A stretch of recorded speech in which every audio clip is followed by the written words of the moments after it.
Annual Worldwide Threat Assessment hearing. Let me begin by welcoming our esteemed panel of witnesses, the Director of National Intelligence, Tulsi Gabbard, the CIA Director, John Ratcliffe, the FBI Director, Kash Patel, the Acting Director of the National Security Agency and Commander of U.S. Cyber Command, Lieutenant General William Hartman, and the DIE Director, Lieutenant General James Adams.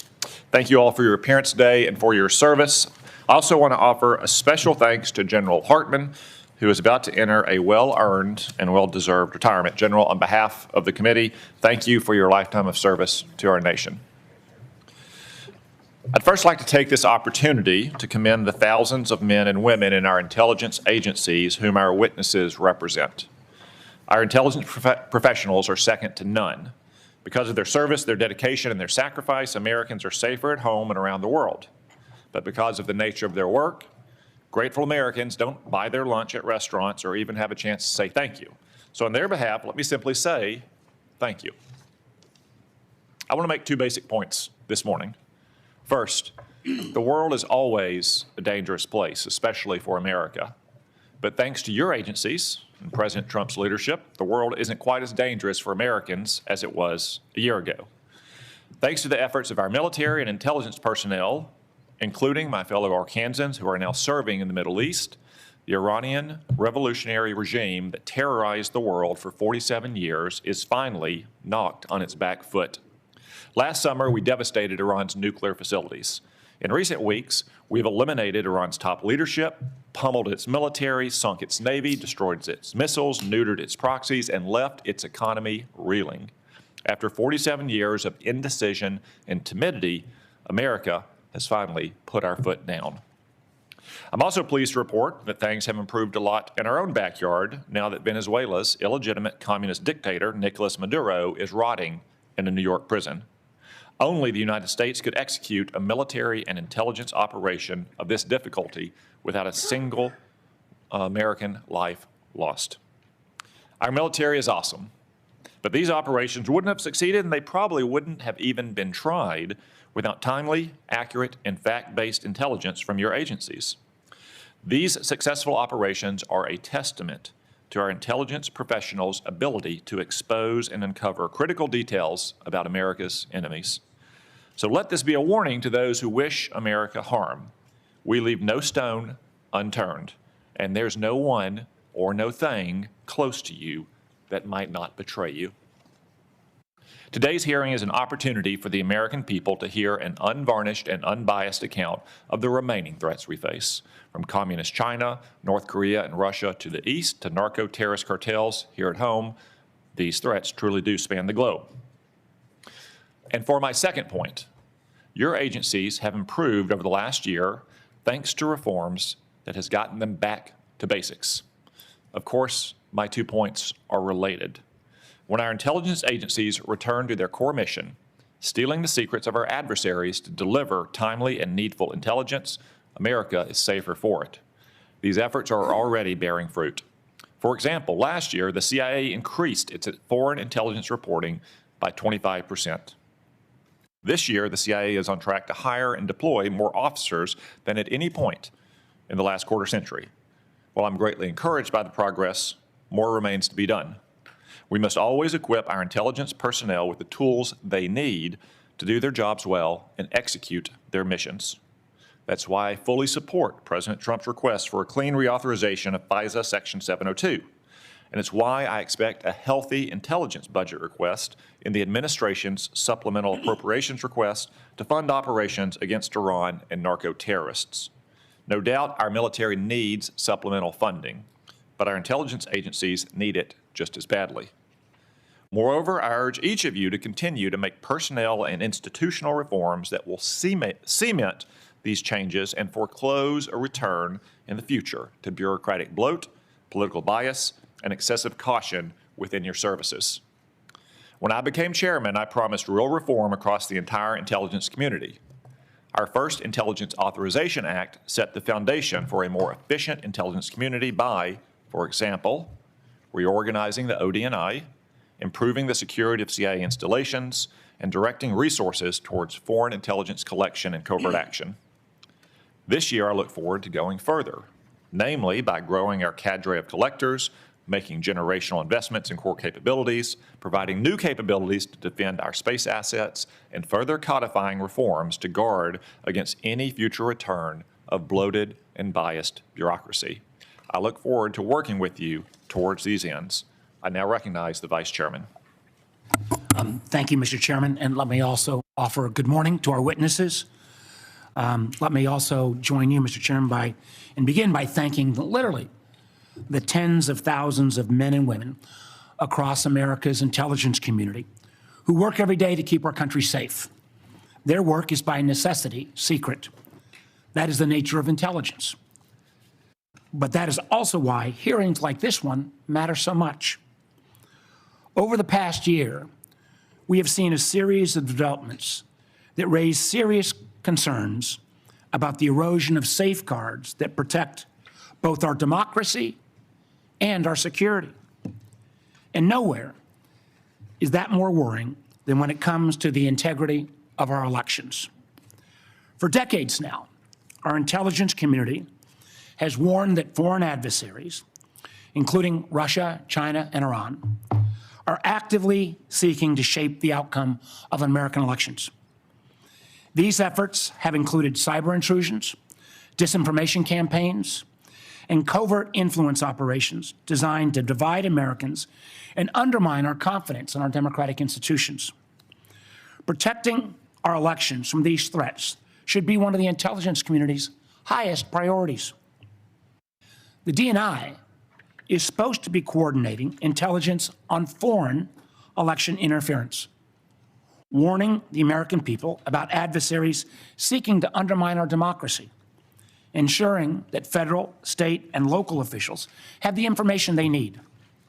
Congress even required the creation of a foreign malign influence center inside the office of the DNI to coordinate the intelligence community's response to foreign election interference and ensure that these threats are properly shared across the government.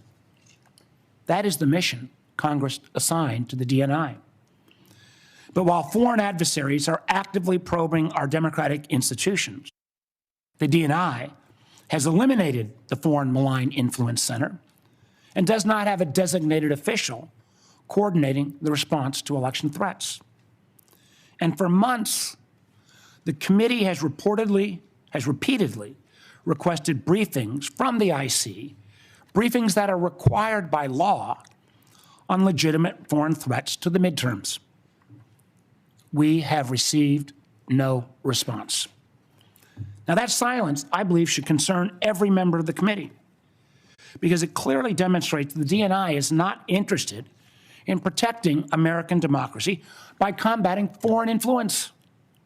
Instead, unfortunately, we have seen the DNI involve herself in purely domestic matters. Last month, we saw Director Gabbard personally participate in a law enforcement raid to seize election ballots and voting machine records in Fulton County, Georgia. A raid tied to an election that the president lost 6 years ago. When the warrant supporting the raid was unsealed, it showed something deeply troubling. There was no foreign connection to justify the involvement of our nation's top spy. Instead, the predicate for the warrant was a slop of debunked conspiracy theories that had already been rejected repeatedly by courts, by independent investigators, and even by Georgia's own Republican Secretary of State. Yet the nation's top intelligence official was personally involved in this operation. This raises one very serious question. If the intelligence community is not being deployed to mobilize against foreign threats, why is it being deployed at all on a domestic issue? The DNI's appearance at this raid, as well as their involvement in seizing voting machines from Puerto Rico, suggests something that should also alarm every American. I believe an organized effort to misuse her national security powers to interfere in domestic politics and potentially provide a pretext for the president's unconstitutional efforts to seize control of the upcoming elections. Don't take my word for it. The president has repeatedly pushed for the nationalization of our elections, calling for federal government to override the state election laws and, quote, take over voting while continuing to make false statements about election fraud. And we have heard troubling rhetoric from senior officials that reinforce these concerns. As former Homeland Security Secretary Kristi Noem said publicly, we've been, and this is a quote, we've been proactive trying to make sure we have the right people voting, electing the right leaders to lead this country. At the same time, the administration has brought into government individuals promoting conspiracy theories about our elections. The so-called White House Director of Election Security and Integrity, Kurt Olson, played a key role in efforts to overturn the results of the 2020 election. Now Mr. Olson holds a position inside the federal government with the authority to refer criminal investigations and access our most sensitive security information, all supposedly doing his witch hunts around elections. As a matter of fact, according to the court filings, he helped trigger the FBI seizure of the ballots in Fulton County. So it's worth asking, why is someone whose career has been devoted to undermining the legitimate results of a democratic election now operating from inside the federal government with access to law enforcement and intelligence authorities? What exactly has he been empowered to do? As members of our committee know, this committee was created in the aftermath of the unconstitutional abuses exposed after Watergate. The guardrails have been built around our intelligence and law enforcement agencies over the past several decades exist for a reason.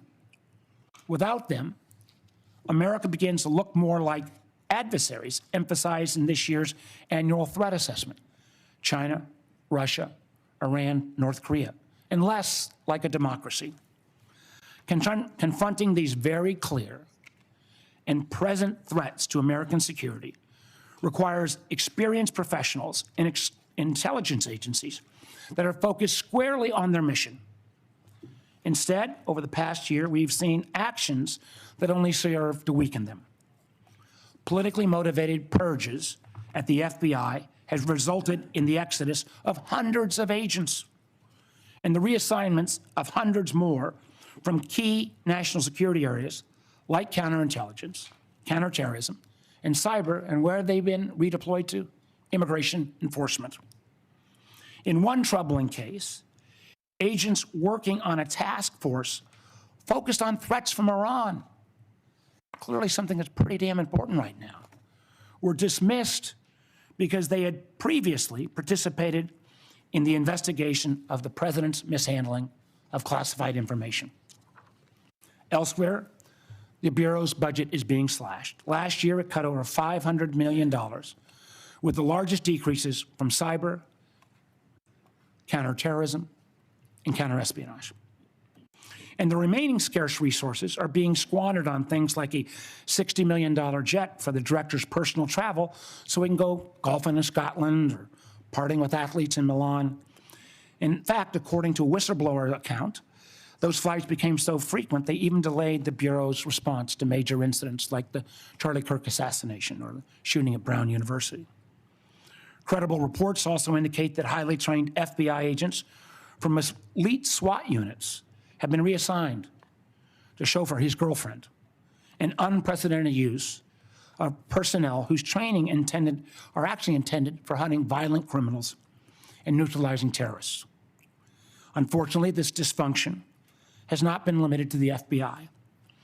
Both the National Security Agency and the Defense Intelligence Agency, and this is no reflection on the two gentlemen sitting in front of us, were both left leaderless for months after the president fired their directors, one at the behest of a 9/11 conspiracy theorist, and the other for providing a fact-based assessment that contradicted the president's claims about obliterating Iran's nuclear program.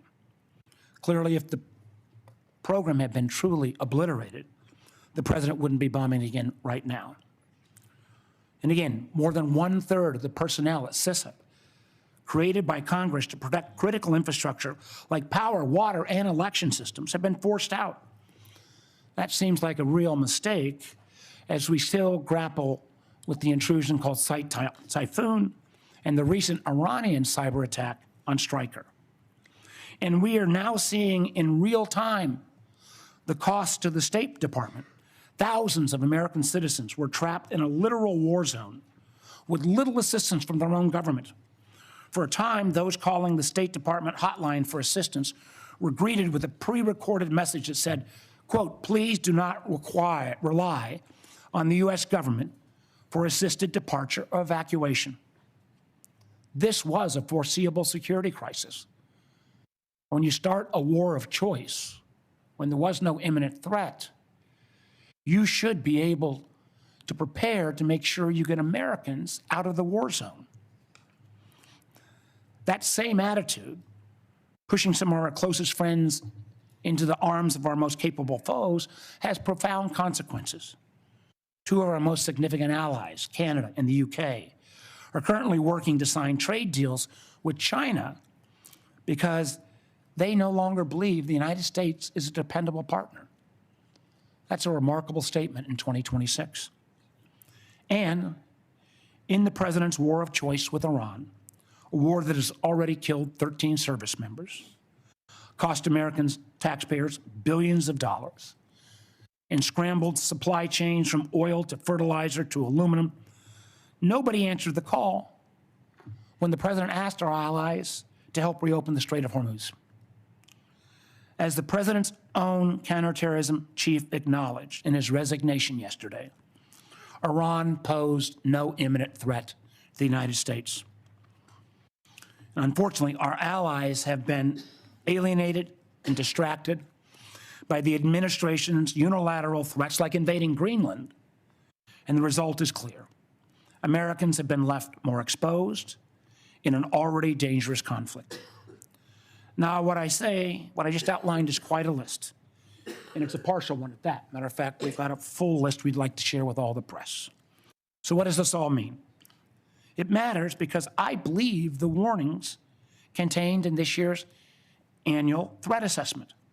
I believe our IC when they say the global security environment is becoming more complex and that armed conflict is becoming more global.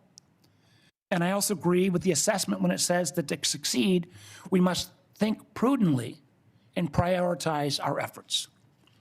On the topic of the annual threat assessment, I want to close where I began by noting that since the first time since 2017, in the aftermath of Russia's intervention in our 2016 elections, the annual threat assessment includes nothing about adversary attempts to influence American elections. Now, I don't believe this omission means that the threat has disappeared. It means that the intelligence community is no longer being allowed to speak honestly about it. And it raises serious questions, and I will be asking about your priorities, Director Gabbard, in terms of what you're choosing to prioritize instead. Thank you, Mr. Chairman. I yield back.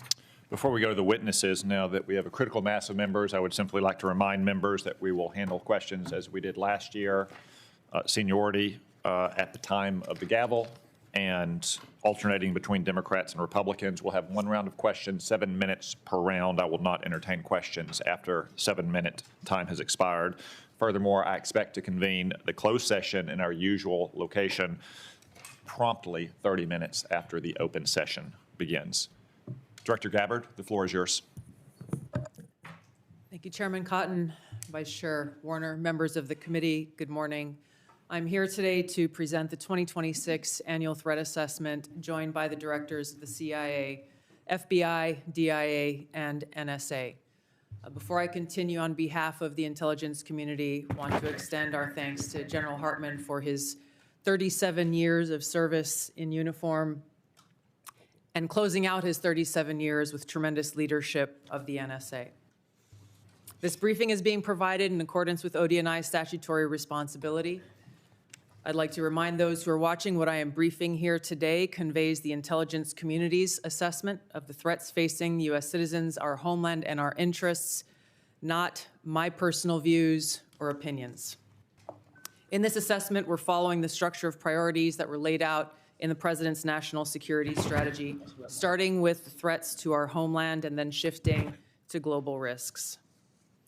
The defense of our homeland is of the utmost importance to the American people, and efforts by this administration have shown over the last year the results of bolstering homeland defense in the security of the American people. For example, the strict enforcement of U.S. policies at the U.S.-Mexico border and regionally have served as a deterrent, drastically reducing illegal immigration. Based on Customs and Border Patrol data, January 2026's monthly encounters are down 83.8% compared to January 2025. Encounters declined 79% compared to 2024. The drivers of migration are likely to continue. Potential worsening instability in countries like Cuba and Haiti risk triggering migration surges, and smugglers who have long operated as transnational criminal organizations continue to view chaos as an opportunity for profit and will continue to look to profit from illegal immigration flows. These transnational criminal organizations continue to pose a daily and direct threat to the health and safety of millions of U.S. citizens, primarily and directly by producing and trafficking in illegal drugs. Under President Trump's leadership, fentanyl overdose deaths have seen a 30% decrease from September 2024 to September 2025. President Trump's aggressive efforts to more directly and actively target these transnational criminal organizations and reduce the inflow of fentanyl precursors has already had a significant impact, which is likely to continue. We've seen fentanyl potency also decrease, likely due to disruptions to the production supply chain. U.S. efforts to work with China and India to halt the flow of fentanyl precursor chemicals to North America are demonstrating some improvement, but there is more work to be done, as sadly, there are still tens of thousands of fentanyl-related deaths in America every year. Mexico-based TCOs like the Sinaloa cartel and Jalisco New Generation cartel dominate the production and smuggling of fentanyl, heroin, meth, and cocaine into the United States. Colombia-based DCOs and illegal armed groups like the Revolutionary Armed Forces of Colombia and the National Liberation Army are responsible for producing and trafficking large volumes of cocaine to the U.S. and European markets, with now some indicators of attempts to expand their market to the Asia-Pacific region. Colombia remains the world's largest producer of cocaine, and Colombian criminal groups have expanded their trafficking relationships with neighboring Ecuadorian and Brazilian gangs. As you know, MS-13 is well established in cells within the United States and uses violence to intimidate the Salvadoran diaspora, engaging in murder, extortion, retail drug trafficking, firearms offenses, and prostitution, fueling increased violence and instability. These and other TCOs continue to present a very tangible and individualized risk of violent crime to everyday Americans and contribute to regional instability. As the President increases his focus on counter-drug and counter-cartel pressures, they're likely to seek ways to try to adapt their operations, including shifting production locations and trafficking routes and methods. The United States continues to face a complex and evolving threat landscape with a geographically diverse set of Islamist terrorist actors seeking to propagate their ideology globally and harm Americans, even as al-Qaeda and ISIS remain weaker today than they were at their respective peaks. The spread of Islamist ideology, in some cases led by individuals and organizations associated with the Muslim Brotherhood, poses a fundamental threat to freedom and the foundational principles that underpin Western civilization.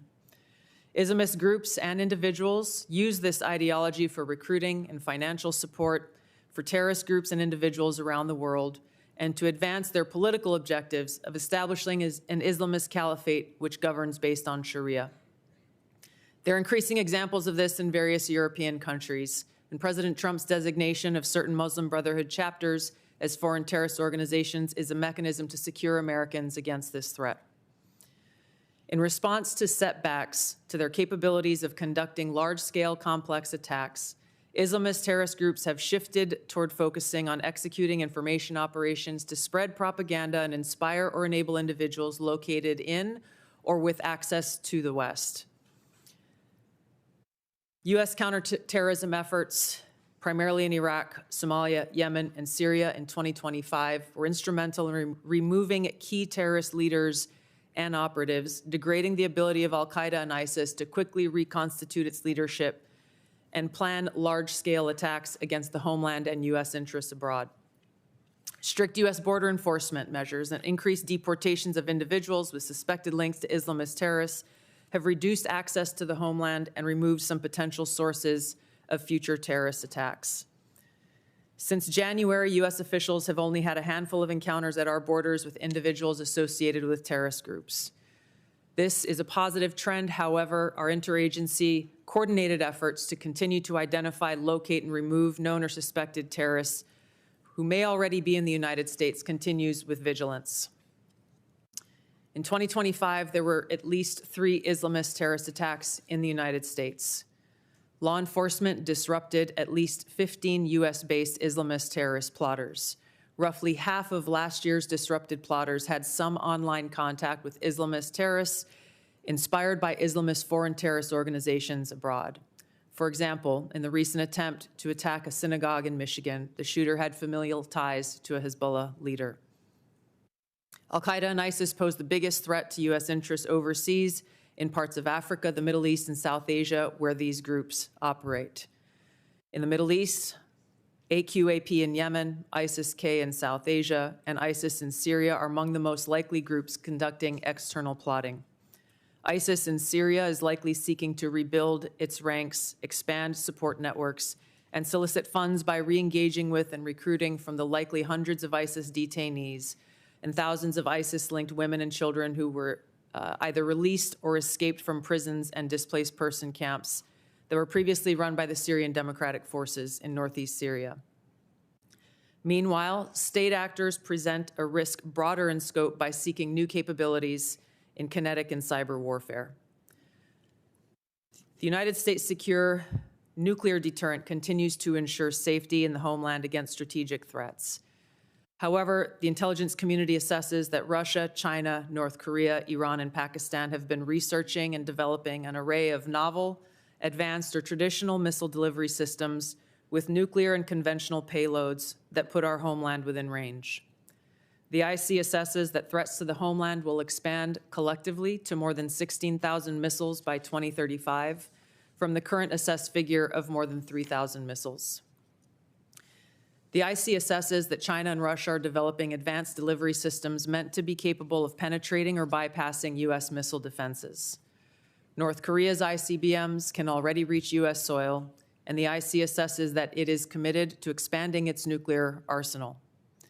Pakistan's long-range ballistic missile development potentially could include ICBMs with a range capable of striking the homeland. The IC assesses that Iran has previously demonstrated space launch and other technology it could use to begin to develop a militarily viable ICBM before 2035, should Tehran attempt to pursue that capability. However, these assessments will clearly be updated as the full impact of Operation Epic Fury's devastating strikes on Iran's missile production facilities, stockpiles, and launch capabilities is determined. These nations collectively will likely seek to understand U.S. plans for advanced missile defense for the homeland, probably for the purpose of shaping their own missile development programs and assessing U.S. intentions regarding deterrence. Shifting to the cyber domain, the IC assesses that China, Russia, Iran, North Korea, and non-state ransomware groups will continue to seek to compromise U.S. government and private sector networks, as well as critical infrastructure, to collect intelligence, create options for future disruption, and for financial gain. The IC assesses that China and Russia present the most persistent and active threats and are continuing their R&D efforts. North Korea's cyber program is sophisticated and agile.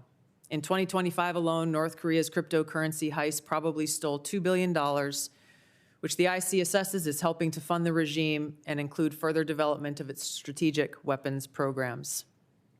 Financially or ideologically motivated non-state actors are becoming more bold, with ransomware groups shifting to faster, high-volume attacks that are harder to identify and mitigate. Innovation in the field of artificial intelligence will likely accelerate these threats in the cyber domain. The IC assesses that it will increasingly shape cyber operations, with both cyber operators and defenders using these tools to improve their speed and effectiveness. For example, in August of 2025, cyber actors used an AI tool to conduct a data extortion operation against international government, healthcare, and public health emergency service sectors, as well as religious institutions. Moving to the Arctic, the IC assesses that Russia, and to a lesser extent China, aim to strengthen their presence in the region through increased maritime trade, natural resource extraction, and military activity.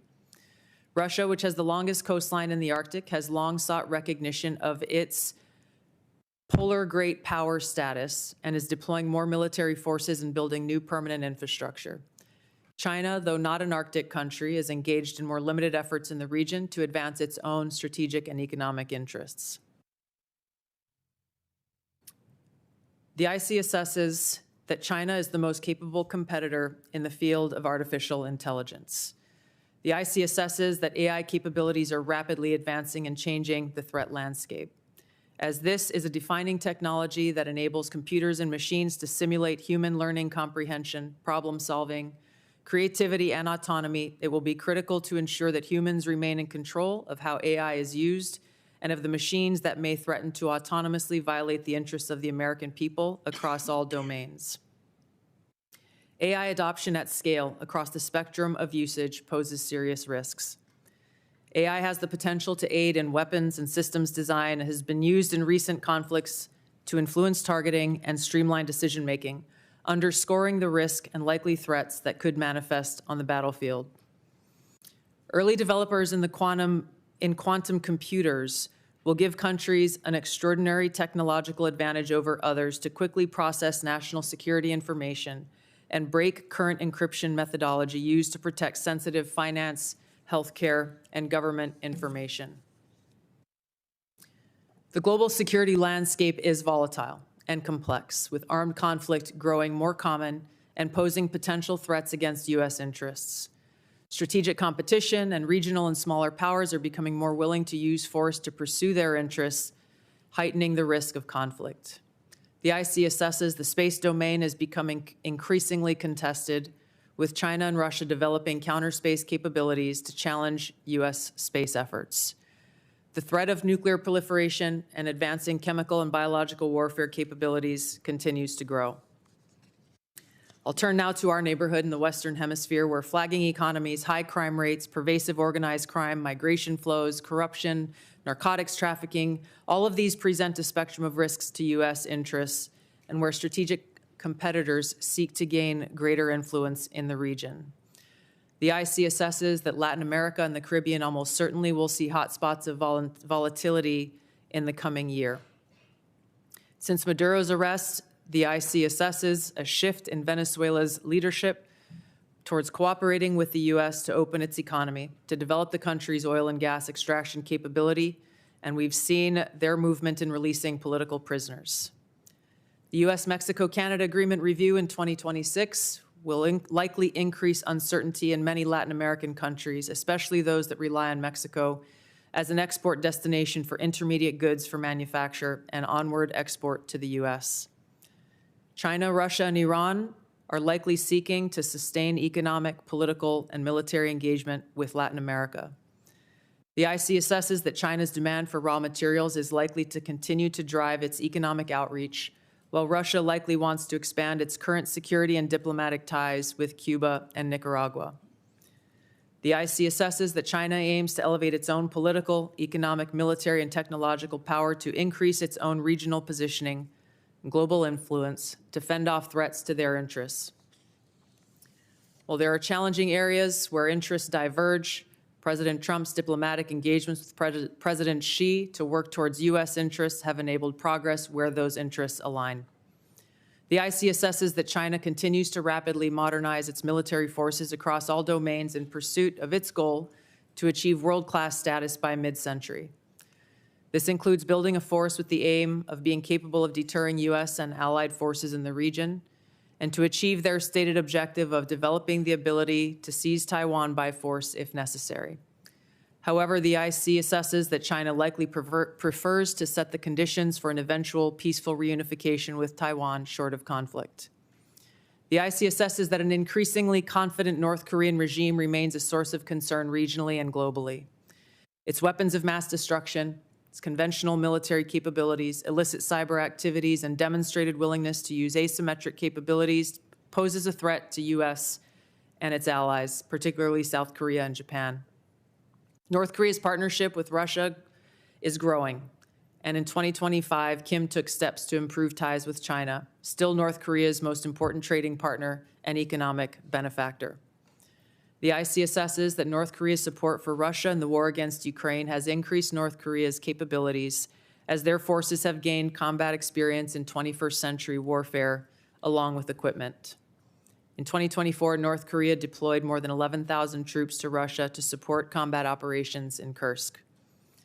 Pyongyang continues to develop and expand its strategic weapons programs, including missiles that can evade U.S. and regional missile defenses.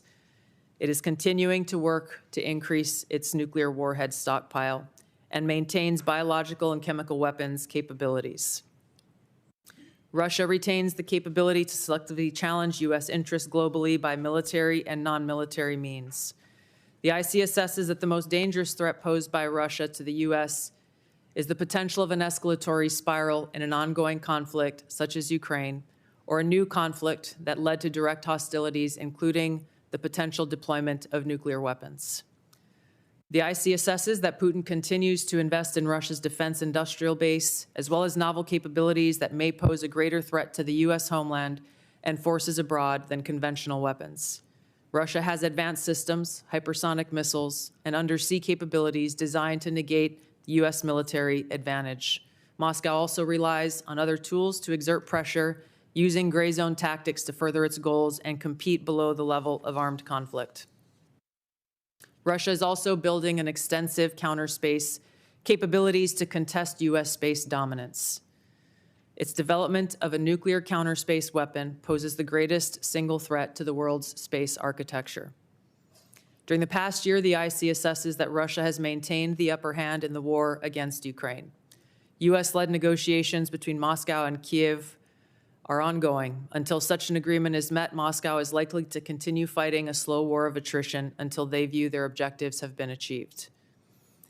In the Middle East, conflict and instability will shape security, political, and economic dynamics in a variety of ways. The IC assesses that Operation Epic Fury is advancing fundamental change in the region that began with Hamas's attack on Israel on October 7, 2023, and continued with the 12-day war last year, resulting in weakening Iran and its proxies. The IC assesses the regime in Iran appears to be intact but largely degraded due to attacks on its leadership and military capabilities. Its conventional military power projection capabilities have largely been destroyed, leaving limited options. Iran's strategic position has been significantly degraded. The U.S.-led maximum pressure campaign and snapback of European sanctions added additional pressure to an already bleak Iranian economy, resulting in mass protests earlier this year that Tehran suppressed by killing thousands of protesters. Even if the regime remains intact, the IC assesses that internal tensions are likely to increase as Iran's economy worsens. Even so, Iran and its proxies continue to attack U.S. and allied interests in the Middle East. The IC assesses that if a hostile regime survives, it will likely seek to begin a years-long effort to rebuild its military, missiles, and UAV forces. Prior to Operation Epic Fury, the IC assesses Iran was trying to recover from the severe damage to its nuclear infrastructure sustained during the 12-day war, and continued to refuse to comply with its nuclear obligations with the IAEA, refusing them access to key facilities. The IC assesses that China, Russia, and North Korea see the United States as a strategic competitor and potential adversary. Iran has long viewed the U.S. as an adversary and is engaged in active conflict with the U.S. as of today. These four countries, the IC assesses, are likely to continue their selective cooperation with each other, which could bolster their individual capabilities and threats to U.S. interests more broadly. However, currently these relationships are primarily bilateral on selective issues and depend on broader circumstances, divergent sovereign interests, and in some cases, concerns over directly confronting the United States. These factors, the IC assesses, are likely to constrain their relationships. Finally, conflicts on the continent of Africa are likely to persist through 2026 due to poor governance, economic demands, and external support. Tensions continue between Ethiopia and Eritrea, which could rapidly accelerate to conflict. Contentious national elections in Somalia could distract the federal government away from counterterrorism actions against al-Shabaab, which continues to conduct terror attacks while providing funding and propaganda support to other elements of al-Qaeda in Yemen. The civil war in Sudan continues, even as external negotiations occur. ISIS in West Africa and the Sahel have increased the intensity of their attacks against local security forces, expanding their areas of operation and moving closer to cities with the U.S. presence. The IC assesses that African governments will likely use their wealth in critical minerals to seek partnerships that deliver them meaningful benefit. Concurrent conflicts and crises across the continent will continue to put U.S. citizens at risk and cause further instability. In closing, as leaders of the intelligence community, we remain committed to providing the President and policymakers with timely, unbiased, relevant intelligence to inform decision-making and to ensure the safety, security, and freedom of the American people. Thank you. Thank you, Director Gabbard. General Adams, Camden, Arkansas is the home of brand new production lines for the Israeli missile defense interceptors. Could you please explain how critical Arrow and Iron Dome systems being built in Camden are for not only Israel's defenses, but the defense of hundreds of thousands of American citizens and troops in the region? Chairman Cotton, thank you for that question. And I have to say that the Arrow system and the Iron Dome system are critical defensive systems that prevent adversary power projection from impacting the targets in the friendly areas in Israel. The Arrow system itself is the high altitude, primarily against MRBMs, and it's proven to be very, very effective against those systems. The Iron Dome is more of a closer-in system, protecting against rockets and things of that nature. But the combination of those two with U.S. systems creates a shield to prevent those attacks from the Iranians impacting key areas in areas where they're protecting. Thank you, General Adams. I was recently in Camden with Secretary Hegseth as part of his Arsenal of Freedom tour, and they are great Arkansans who do great work to keep our nation safe. General Hartman, we've often spoken about our pressing need for more cybersecurity manpower and part-time formation, such as the Arkansas Air National Guard's 223rd Cyberspace Operations Squadron are a great way to grow the force. What recommendations do you have to grow these cyber protection teams and develop more capacity for local and national missions? Chairman Cotton, thanks for the question. I did hear a little bit about the great team in Arkansas there, and I know 855 CPT operates from that formation. And so for us, certainly looking at a number of different initiatives. One, ensure that we can share all of the relevant top secret classified information and other sort of indications and warning that the organizations need. But I will tell you, I'm an advocate for an ability to establish some sort of joint reserve cyber organization, and so that at Cybercom we can ensure that those organizations have all of the advanced training that they need to ensure that those organizations have access to all of the intelligence that they need, and to ensure that we control some level of funding at both Cybercom and NSA that can be used to mobilize those personnel to handle the most difficult problems that we're faced with. And we have been working with Congress on some of that language and the department, and we appreciate it, sir. Thank you, General Hartman. As I said in my opening, we only have this one public hearing a year, even though the committee hears from each of you several times throughout the year in classified settings. So we don't often have a chance to tell the American people what great work their intelligence professionals are doing for them. So Director Ratcliffe, could you take the opportunity to maybe join in the excellent briefings that Secretary Hegseth and General Kane have provided on a regular basis over the last couple months on the military aspects of both the Maduro raid and Operation Epic Fury to explain the CIA's contributions to those operations. Thank you, Senator.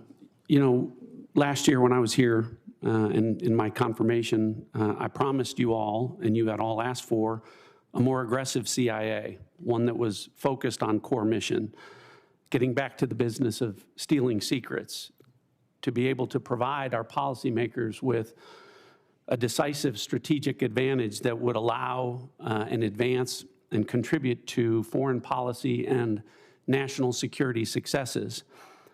To the credit of the CIA workforce, the CIA has delivered.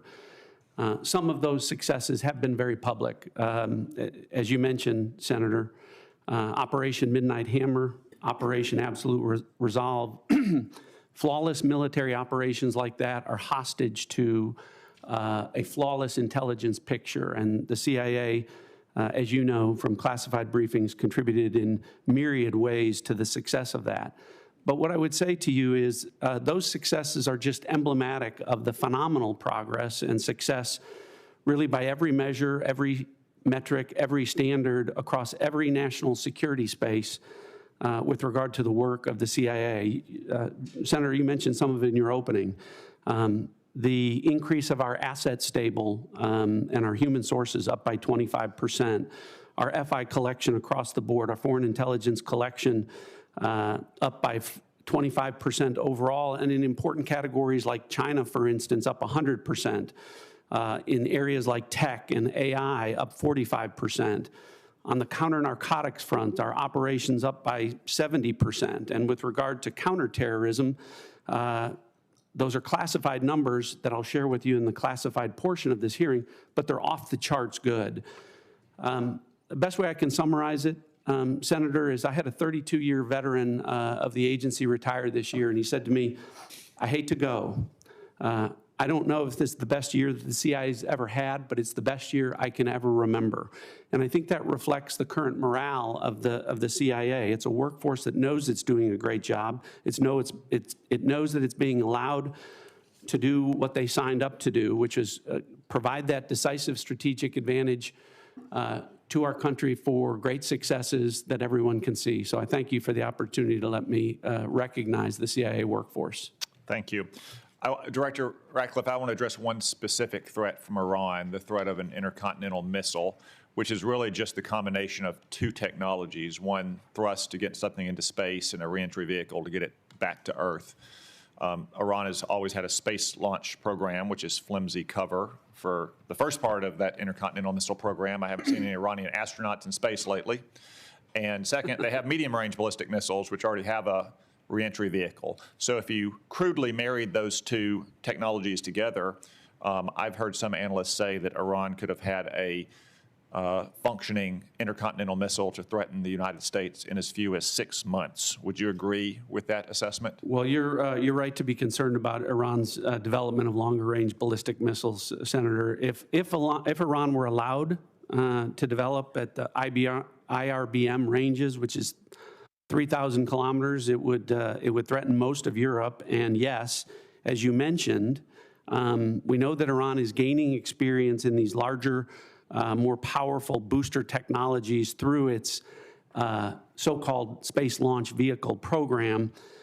If left unimpeded, yes, Senator, they would have the ability to range missiles to the continental U.S.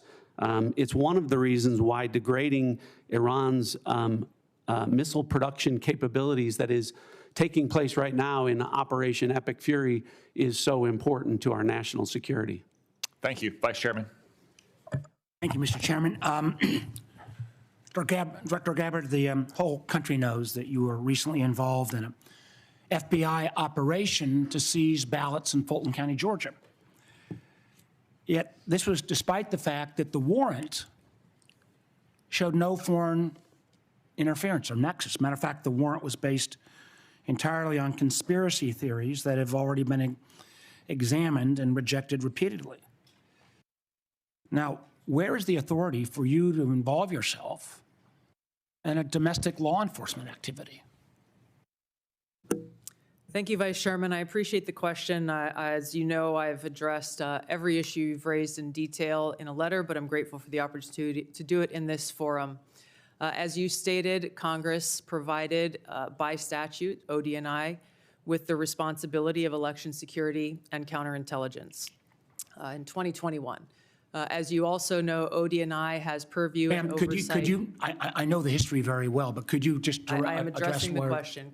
ODNI also has purview and overview over two domestic-related agencies, the Department of Homeland Security and the FBI, both of which have purview over election security responsibilities to ensure the integrity of our elections. I want to correct one of your statements that you've made multiple times, which is false. I did not participate in a law enforcement activity, nor would I, because that does not exist within my authorities. You were present on the scene. Are the photos of you on the scene false? I was at Fulton County, sir, at the request of the president, and to work with the FBI to observe this action that had long been awaited. I was not aware of what was in the warrant or was not in the warrant. And what was the president's specific request for you to go to? What was the specific request that was made by the president for you to show up in Fulton County? To go and observe the FBI's activities on this issue. So why? When you look at the your question, sir. Do you have the answer why the president was knowing about this affidavit before it was even served? I'm not aware that the president knew about an affidavit before it was served. Then why was he sending you to Fulton County? This occurred the day that the FBI had it approved, their warrant approved by a local judge, and they began to execute this. To address your question, sir, about the foreign nexus question, in order for us to better understand the vulnerabilities in our election systems that may exist today as we look to 2026, and yes, we are very focused on trying to make sure that this election is one that the American people have Director faith, Gabbard, I've got a number of questions. Director Gabbard, casting. I have a number of questions. Let me ask my next question, please.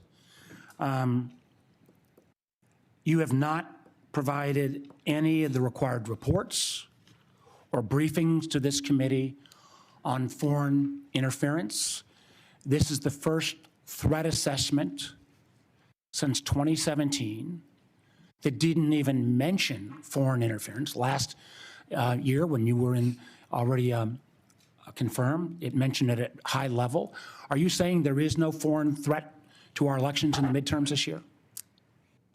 As I stated in the outset of my remarks, this year's annual threat assessment matches the prioritization of threats and Please answer the question, yes or no. Is there foreign threat interference to our elections this year? Laid out. Are there foreign? Please allow me to answer the question, sir. The intelligence community has been and continues to remain focused on any collection and intelligence products that show a potential foreign threat for those who are seeking to So far, there has been none then, because you've made no reports. System. Excuse me, ma'am. If you want to ask the questions, you should have stayed in Congress. Please answer the questions. I didn't ask you a question, sir. I'm trying to answer your questions. So you're saying the failure to provide any reports or the failure to have any mention of a foreign threat assessment, I would draw the conclusion there must be no foreign threat to our elections in 26. So that brings me a question that I have for both you, ma'am, and Director Patel. There are reports that in 2020, the president was preparing an executive order to potentially seize ballots or bring in federal forces.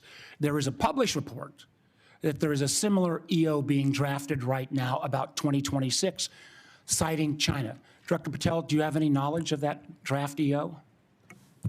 Thank you, Vice Chairman. I do not, sir. Director Gabbard, do you have any? I do not. Thank you.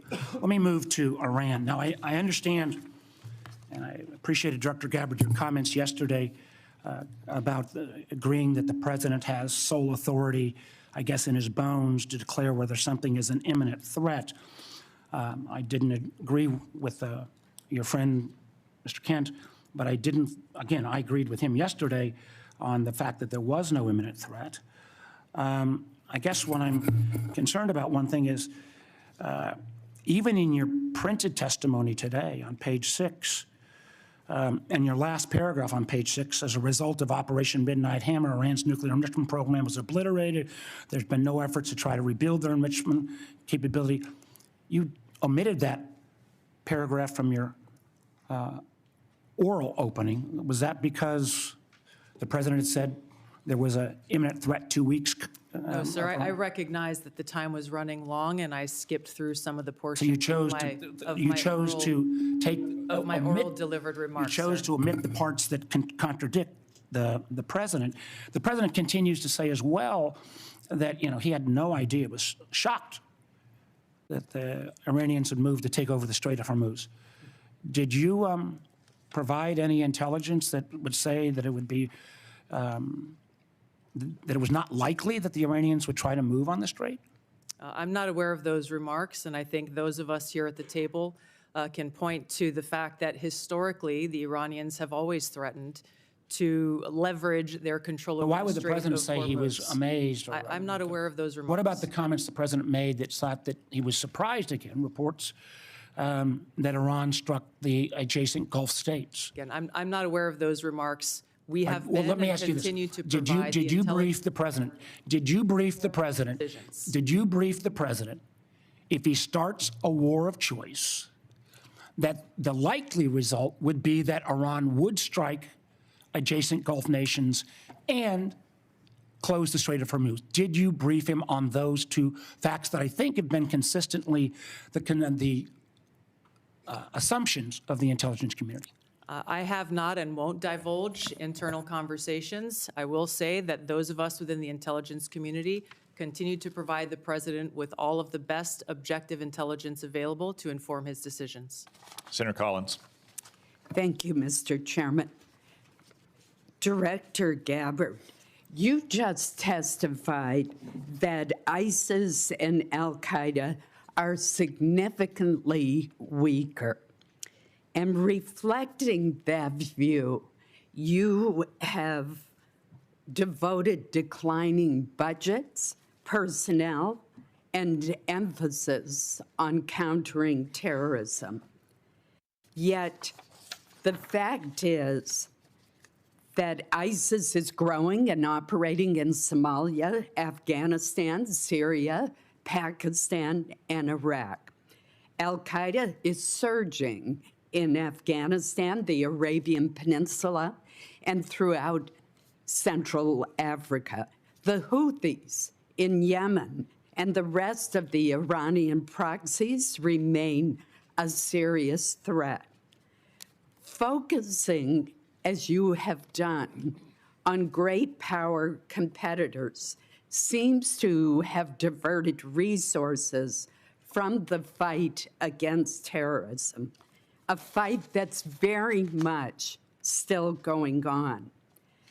As I have said repeatedly, it is terrorists who want and can kill Americans today. We've just seen the terrorists in Michigan attacking the synagogue. In addition, it appears that a more stovepiped effort in the Intelligence Committee has returned. How are you ensuring that Americans are safe and that you are countering counterterrorism threats to our homeland and to U.S. citizens abroad? Thank you, Senator Collins, for your question and the opportunity to clarify the comments in my opening statement. My reference to the size of ISIS and al-Qaeda organizationally is smaller and weaker than it was during its peak over a decade ago. However, I completely concur with your remarks about the threat of ISIS, al-Qaeda, and other Islamist terrorist groups around the world and the threat that they pose to U.S. interest service members and directly to the homeland. Our ODNI National Counterterrorism Center has been at the forefront of ramping up and I believe is more active today than it has been certainly in a long time. We are dedicating every resource that they ask for, as well as the counterterrorism elements across the IC, to make sure that we are never taking our eye off of this persistent threat to the American people. The change in tactics based on the current environment is something we continue to be most concerned about. We are seeing less indicators of large-scale organized complex threats or attacks, and instead efforts focused on individuals either who have been radicalized by Islamist propaganda and may not have ever had contact with ISIS or Al-Qaeda, for example, and others who have had contact, of which we are able to have more indications of. This remains and will be, and as we come to present our budgets to you, a foremost and primary priority. The integration across the intelligence community on the counterterrorism threat occurs every single day, with our teams working very effectively together to thwart terrorist attacks as we have over the last year. Director Patel, I'm going to follow up on this issue with you. ISIS targets potential recruits online through social media, gaming platforms, encrypted messaging apps. ISIS even facilitated a network online to smuggle illegal immigrants into the United States. Since April 2021, there have been more than 52 jihadist-inspired cases across 30 states. What measures is the FBI taking to prevent foreign terrorist organizations from recruiting or influencing Americans, while also ensuring the protection of individuals' right to privacy? Thank you, Senator, and I think you said it best. They have transferred their capabilities in terms of personal recruitments to online recruitments, which makes any terrorist organization, including ISIS, all the more powerful. What we have done is extended and expanded resources to environments like the Threat Screening Center, which allows us to collect biometric capabilities from all over the world. We've had a double-digit increase in that and a double-digit increase in intelligence production. But what we've also done in the CT space specifically is expand the number of agents and intel analysts that go online and detect, based on our biometric capabilities and intelligence that we have from the interagency. And what that leads us to is what we saw in December of last year, Senator, where we at the FBI stopped 4 terrorist attacks, 4 in California, Texas, North Carolina, and Pennsylvania, 3 of which were ISIS-inspired. We were able to detect these individuals both online and in person using our covert platforms, and we shuttered a bombing campaign in Southern California and 2 mass casualty events for New Year's Eve. Director Gabbard, the intelligence community did not detect an extremely serious breach affecting our telecommunications industry due to the Chinese Salt Typhoon incursions for a very long time. In addition, the Chinese Volt Typhoon threat poses a terrible threat to U.S. critical infrastructure. Specific sectors throughout the United States have been overlooked and underprotected. What are you doing to deal with the threat to critical infrastructure, our electric grid, our communication systems, given this huge miss by our talented intelligence community? Thank you, Senator Collins, for the question. Working with our partners at NSA and others to detect these threats and how they may be evolved or developing is something we're continuing to work on.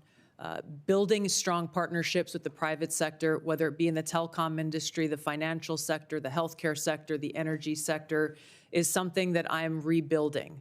We've seen some of these ongoing relationships falter over previous years. I've personally been astounded by some of the conversations I've had with leaders from these industries who are just as concerned as we are about these threats to our critical infrastructure, and yet don't feel that they have the connectivity or the information to be able to secure their own infrastructure.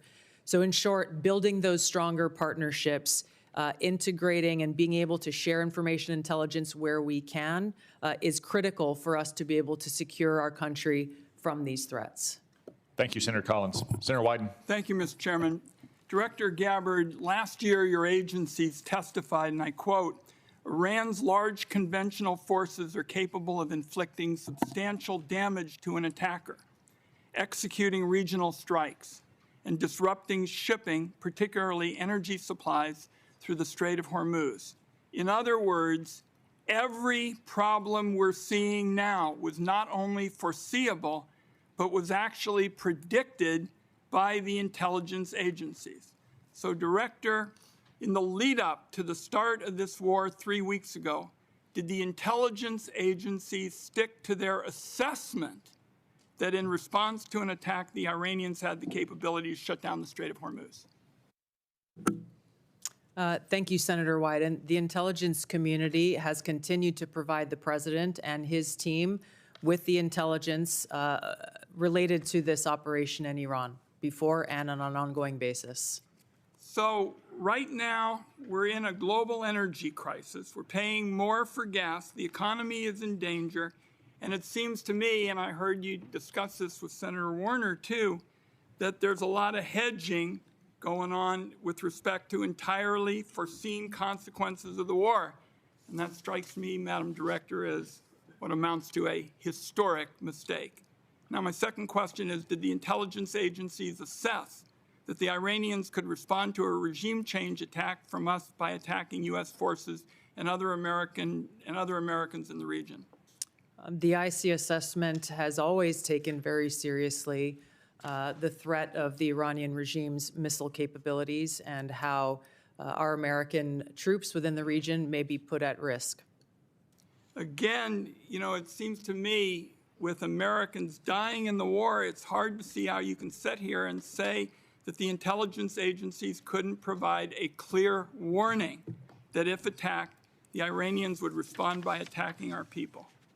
Now, on Monday, Madam Director, Donald Trump was asked about Iranian strikes on the Gulf states. He said, and I quote, nobody, no, the greatest experts, nobody thought they were going to hit the Gulf states.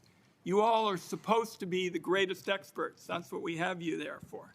Director Gabbard, did the intelligence agencies assess that Iran could conduct strikes on our own partners in the region if it was attacked? The intelligence community has continued to assess the potential threats to the region, the existing threats to the region, and providing those assessments to the policymakers and decision makers. Let me move on to several others of you with respect to 702 of FISA, and I'm just going to start with you, General Hartman. When Congress last reauthorized Section 702 of FISA, it included a provision that expanded the type of companies and individuals who could be forced to assist the government in its spying. Has this expansion resulted in any intelligence, General Hartman? Senator, thanks for the question. Just to be clear, this provision provided us an ability to collect foreign intelligence on personnel outside of the United States. This is the major 702 issue in terms of expansion. What was the effect of what was done? Senator, I would prefer to talk to you about exact specifics in the closed session. I'm happy to do that. Let's understand, though, this is a dangerously broad provision that could be used to rope in anybody with access to a cable box, a Wi-Fi router, or a server. It was jammed into the 2024 reauthorization bill at the last minute. Senators were told they had no choice but to support it. And now, 2 years later, we've just had testimony from a very respected individual who's saying, so far it has had no value. So, colleagues, we are getting ready to have another discussion on this, and this ought to be a warning to every senator that not every new spying power that is sold as urgent and critical actually is. Senator, could I please respond to that? Of course. So, Senator, I just want to be clear. It provided us no additional authority that doesn't involve collecting intelligence on foreigners that are outside of the United States of America. Fine. Director Patel, a question for you. In 2023, your predecessor testified that, and I quote, "To my knowledge, we do not currently purchase commercial database information that includes location data derived from internet advertising." Is that the case still? And if so, can you commit this morning to not buying Americans' location data? Thank you. The FBI uses all tools, Senator, thank you for the question, to do our mission. We do purchase commercially available information that's consistent with the Constitution and the laws under the Electronic Communications Privacy Act, and it has led to some valuable intelligence for us to be utilized with our private and partner sectors. So you're saying that the agency will buy Americans' location data. I believe that that's what you've said in kind of intelligence lingo, and I just want to say, as we start this debate, doing that without a warrant is an outrageous end run around the Fourth Amendment. It's particularly dangerous given the use of artificial intelligence to comb through massive amounts of private information. This is Exhibit A for why Congress needs to pass our bipartisan, bicameral bill, the Government Surveillance Reform Act. I have time, I believe, for one more question. Director Patel, you 3 weeks ago indicated you were dissatisfied about having your phone records subpoenaed. Do you think the government ought to get a court order to collect phone records? Senator, in my experience, the government does get court orders to obtain phone records. One last question. General Adams, for you, in 2021, your agency confirmed that it had purchased and searched domestic location data. It is still your agency's position that you can buy Americans' location data without a warrant? And if so, are you still doing it? Senator, thanks for the question. With regards to commercially available information and publicly available information, the purchases that my agency makes is in alignment with the Constitution and protects U.S. persons' information. But you're buying location data, correct? I mean, we've now had that referred to twice, and I don't think there's any question that you're doing it. All of the purchasing of commercially available information by the agency is passed through legal channels and is in complete compliance with laws. Thank you, Mr. Chairman. General Hartman, I want to give you a chance to answer more specifically what Senator Wyden said. You did answer it indirectly. Does anything in Section 702 give the government the authority to target any American with a cable box or a Wi-Fi router? Chairman, nothing in 702 gives us the authority to target an American with a cable router or Wi-Fi device. Thank you. And I would observe about commercially available data that the keywords are commercially available. If any other person can buy it and the FBI can buy it and it helps them locate a depraved child molester or savage cartel leader, I would certainly hope the FBI is doing anything they can to keep Americans safe. It's not much different from longstanding Supreme Court precedent that, for instance, says law enforcement can go through trash that you put on the side of the curb because you no longer have a privacy interest in it. Senator Cornyn. Thank you all for your service to our country and the people you represent. We are in debt to all of you. I want to ask you, Director Ratcliffe, yesterday, the head of the National Counterterrorism Center resigned, saying that Iran did not represent an imminent threat to the United States. Is there anything to indicate that Iran had ceased in its nuclear ambitions or in its desire to continue to build ballistic missiles capable of threatening American troops and allies in the Middle East? Senator, no. In fact, the intelligence reflects the contrary.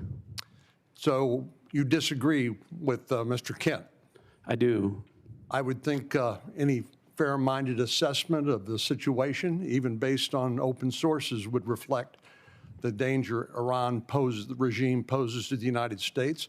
Isn't it true they've basically been at war with the West since 1979 during the Iranian Revolution and have American blood on their hands? That's absolutely correct. I think Iran has been a constant threat to the United States for an extended period of time and posed an immediate threat at this time. The threat assessment says that al-Qaeda and ISIS maintain the intent to launch operations targeting the U.S., but it's most likely to occur through U.S.-based lone offenders. I want to ask you, Director Patel, it seems like there's been a raft of incidents recently. On March the 1st in Austin, Texas, where I live, a lone gunman wearing a sweatshirt saying "Property of Allah," and who the T-shirt he wore underneath had an Iranian flag, killed 3 innocent people and injured 12 more. And then we know in Virginia, the Old Dominion shooting, somebody who unbelievably was sentenced to 11 years in federal prison for attempting to support ISIS, but then was released only to commit another terrorist attack. We all are familiar with what's happened in Michigan, in New York, and I applaud the important role that the FBI has played in stopping some terrorist attacks, but obviously the FBI can't be everywhere all the time. Would you please talk about your cooperation and collaboration with Homeland Security investigations in countering terrorist attacks against the United States? Thank you, Senator. Absolutely. It is essential that the FBI cooperates with the entire interagency. But as to your question about DHS specifically, what we have stood up around the country are 59 Homeland Security task forces in 59 separate locations. These are joint terrorism task forces? Essentially, the JTTF model was expanded. So the FBI owns 56 joint terrorism task forces in each of our field offices. On top of that, we have 59 HSTFs, which are co-led by the FBI and DHS. And what that allows us to do is things like we did down in New Orleans just over the holiday period, where we surged for a 6-week period of time, and where we dropped the murder rate by double-digit points, and also was the first time that Mardi Gras in its entire history had not one homicide. So when you bring the powers of the Homeland Security folks, DHS, and the FBI together, this is the purpose of it, to get after not just the terrorism threat, but the violence and the criminal activity in our cities. And that's why we're in 59 cities across the country, and it's working in places like Memphis and every other city we have it. Are you aware of the fact that Homeland Security investigation is a major directorate within Immigration and Customs Enforcement? Yes, sir. Yes, sir. And are you aware that Senate Democrats have uniformly voted not to fund the Department of Homeland Security, including Homeland Security investigations, TSA, FEMA, and other functions of the Department of Homeland Security? Senator, I'm aware that employees of DHS are 1 month without pay. They're not being paid, right? Yes, sir. And we were all seeing what's happening at airports, where people are having to wait hours at a time because of the fact that these TSA agents are overburdened. But what I wanted to focus on with you is the refusal to fund the functions of the Department of Homeland Security, including Homeland Security investigations, making Americans less safe? Absolutely.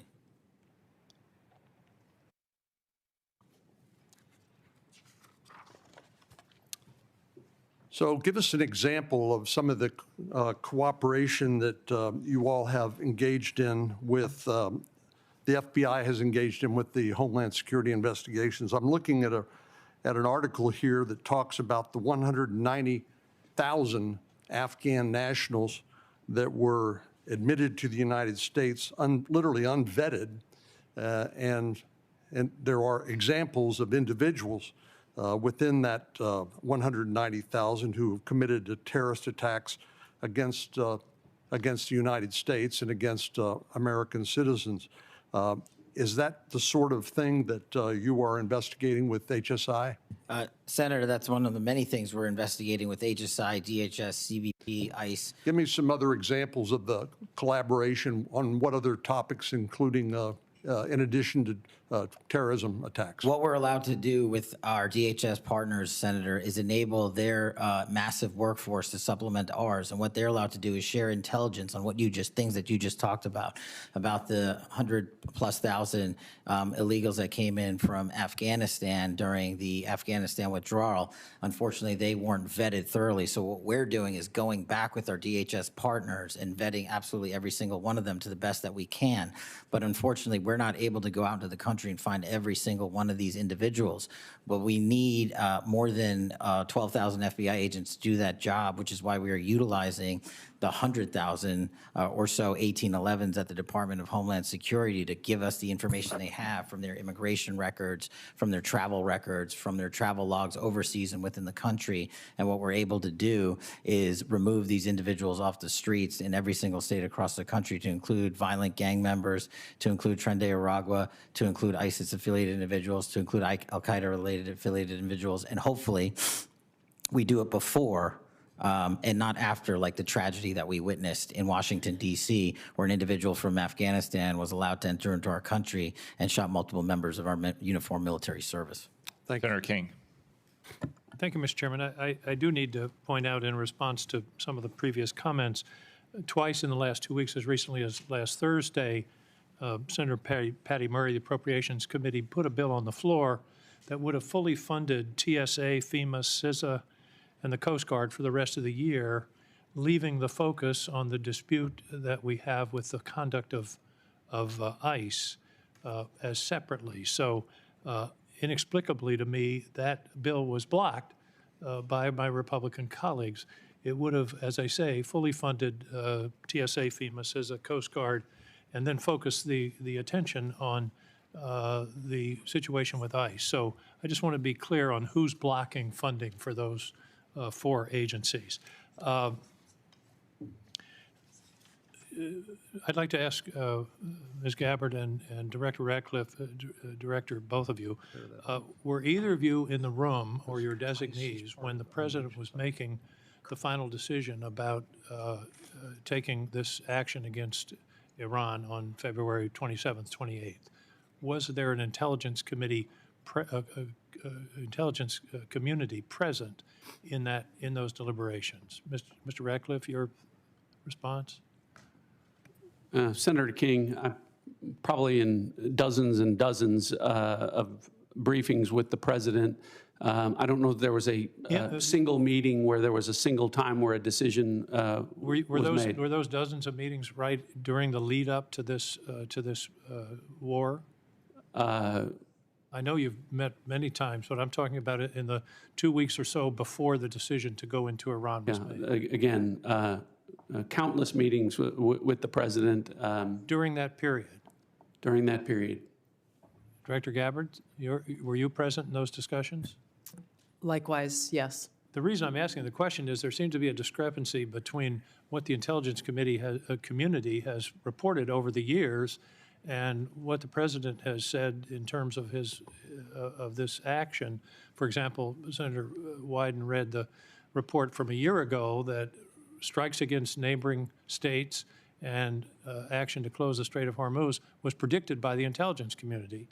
And yet the President says nobody knew. And my question is, did you tell him? Anybody want to answer that question? Senator, I'll answer the question. So with regard to briefings, the President gets briefings constantly about intelligence. Now, the comments that you talked about, I had not heard, but what I can tell you is that Iran had specific plans to hit U.S. interests in energy sites across the region, and that's why the Department of War and the Department of State took measures for force protection and personnel protection in advance of Operation Epic Fury. I think that's what's most important. Any predictions to the President about the Strait of Hormuz? All you got to do is look at a map, and you'll see that the vulnerability of the Strait of Hormuz. Was that part of the briefing, Director Gabbard?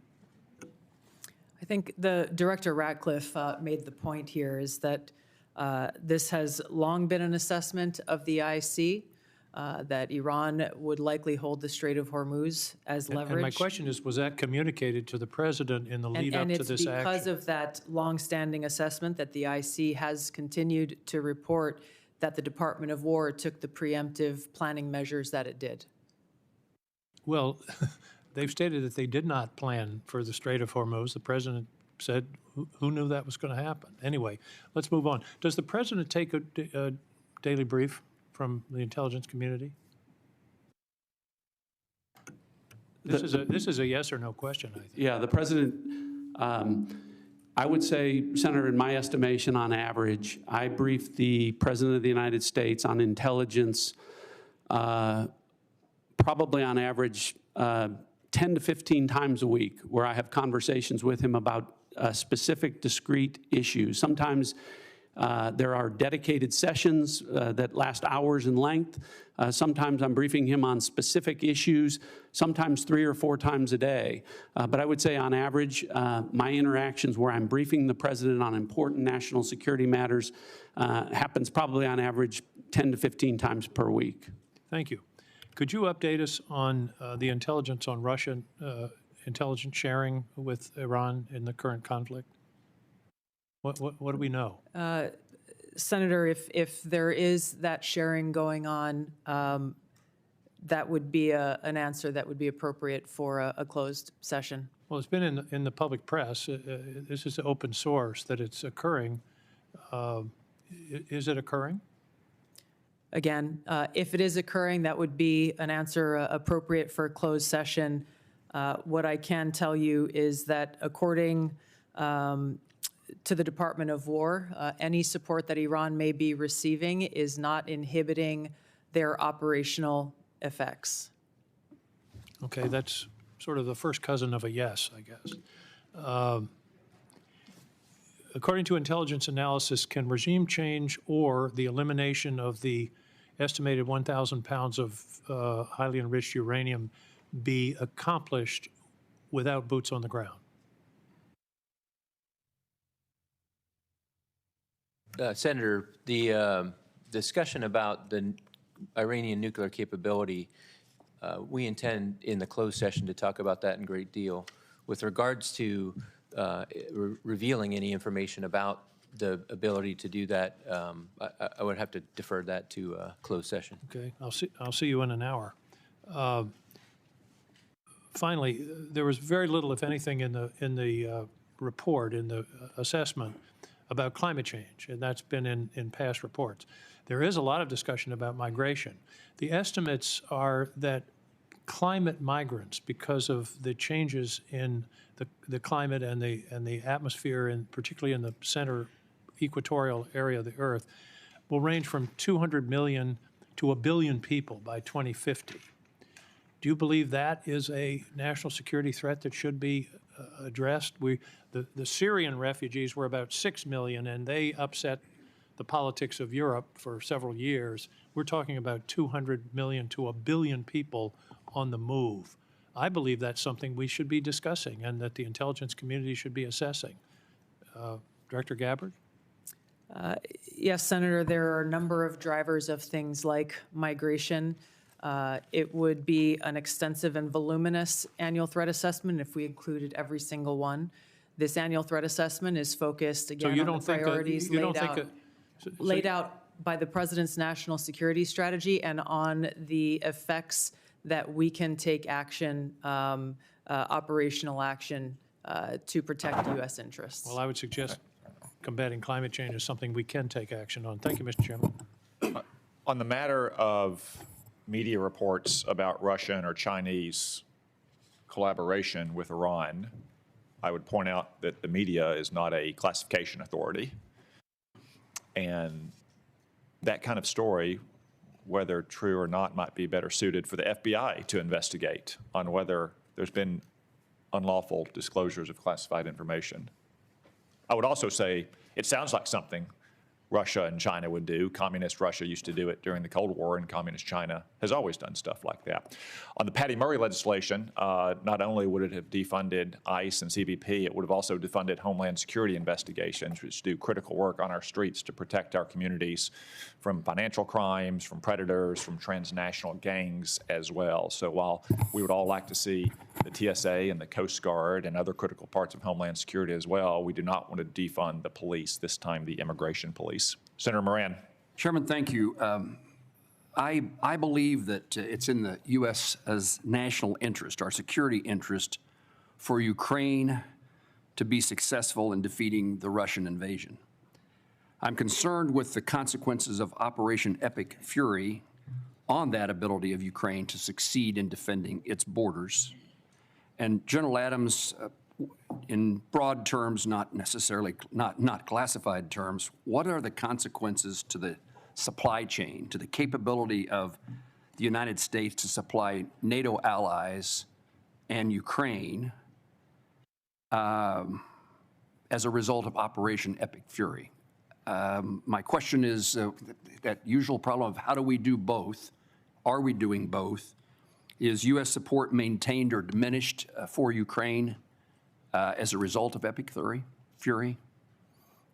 Senator, thank you for that question, and we do continue to, beyond Epic Fury, observe what is happening across the world in crises like Russia and Ukraine. Unfortunately for the situation there now, just based on the force composition and the delta between the Russian forces and the Ukrainian forces, the advantage is to the Russians. As we get into the classified hearing, we can talk a little more specifically about the items with regards to supply chain and with regards to the information that the Defense Intelligence Agency collects. We look at the foreign threat and what their capabilities are from a multi-int perspective. We look a little bit less at friendly capabilities. Now I would defer questions with regards to U.S. supply chain limitations with regards to logistics and the effort that the Secretary of War is having with regards to trying to boost the U.S. Defense Industrial Base. I would defer those to the Department to discuss. Well, General, please be prepared for the classified session for me to continue to pursue this. I mean, our supply chain issues are not classified in the sense that every hearing I'm in as a defense appropriator has officials from the Department of Defense testifying about the need for further assistance. And really, I'm asking for the facts of what has happened as a result of Operation Fury, Epic Fury, in the last few weeks in our supply to Ukraine and our NATO allies who are supplying Ukraine. Yes, sir. The department is executing a comprehensive, in fact, the Sec War has gone around the nation to boost the defense industrial base. We know for a fact that we have to increase our defense industrial base capability. Its impact based on the munitions expended during Epic Fury will be an impact, but we need to boost it. The efforts are underway to boost it, and sir. Well, I'm interested in helping accomplish that goal. Director Ratcliffe, perhaps along the same line, I assume let me first of all compliment you on your public service. I appreciate you. And that's not my usual town hall meeting when I get a compliment from somebody who then follows it with a but. I am interested in being of help, and in regard to your conversations in preparation for Epic Fury, I'd be interested in knowing if the consequences to our abilities to defend the United States against Russia or China or other adversaries was taken into account. How was that diminished or increased by Operation Epic Fury? And particularly in this instance about what it means, was the conversation had about what it means to our ability to help Ukraine defend itself? U.S. support for Ukraine includes military and other assistance, but also we've undertaken economic sanctions against Russia for their invasion of Ukraine. And Epic Fury has caused a significant increase in oil prices, and the administration has waived sanctions against Russian oil companies,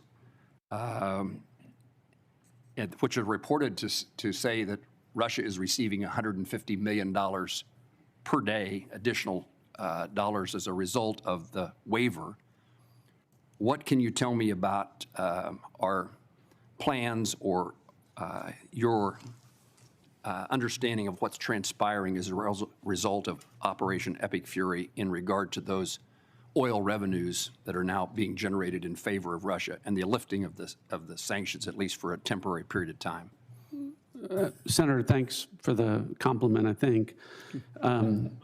I'll start with a couple things. What I would tell you is the same military and intelligence professionals who delivered not just for the administration, but for the American people, a flawless intelligence picture and flawless military operations in Operation Midnight Hammer and Operation Absolute Resolve are the same folks involved with Operation Epic Fury. And so I hope that provides you some measure of comfort with regard to how detailed, how thoughtful the approach was to the current operation. And that's why I think that to mischaracterize it as it is being done in the media is a disservice to the folks involved in what is a very specific campaign that is different than the two that I mentioned before.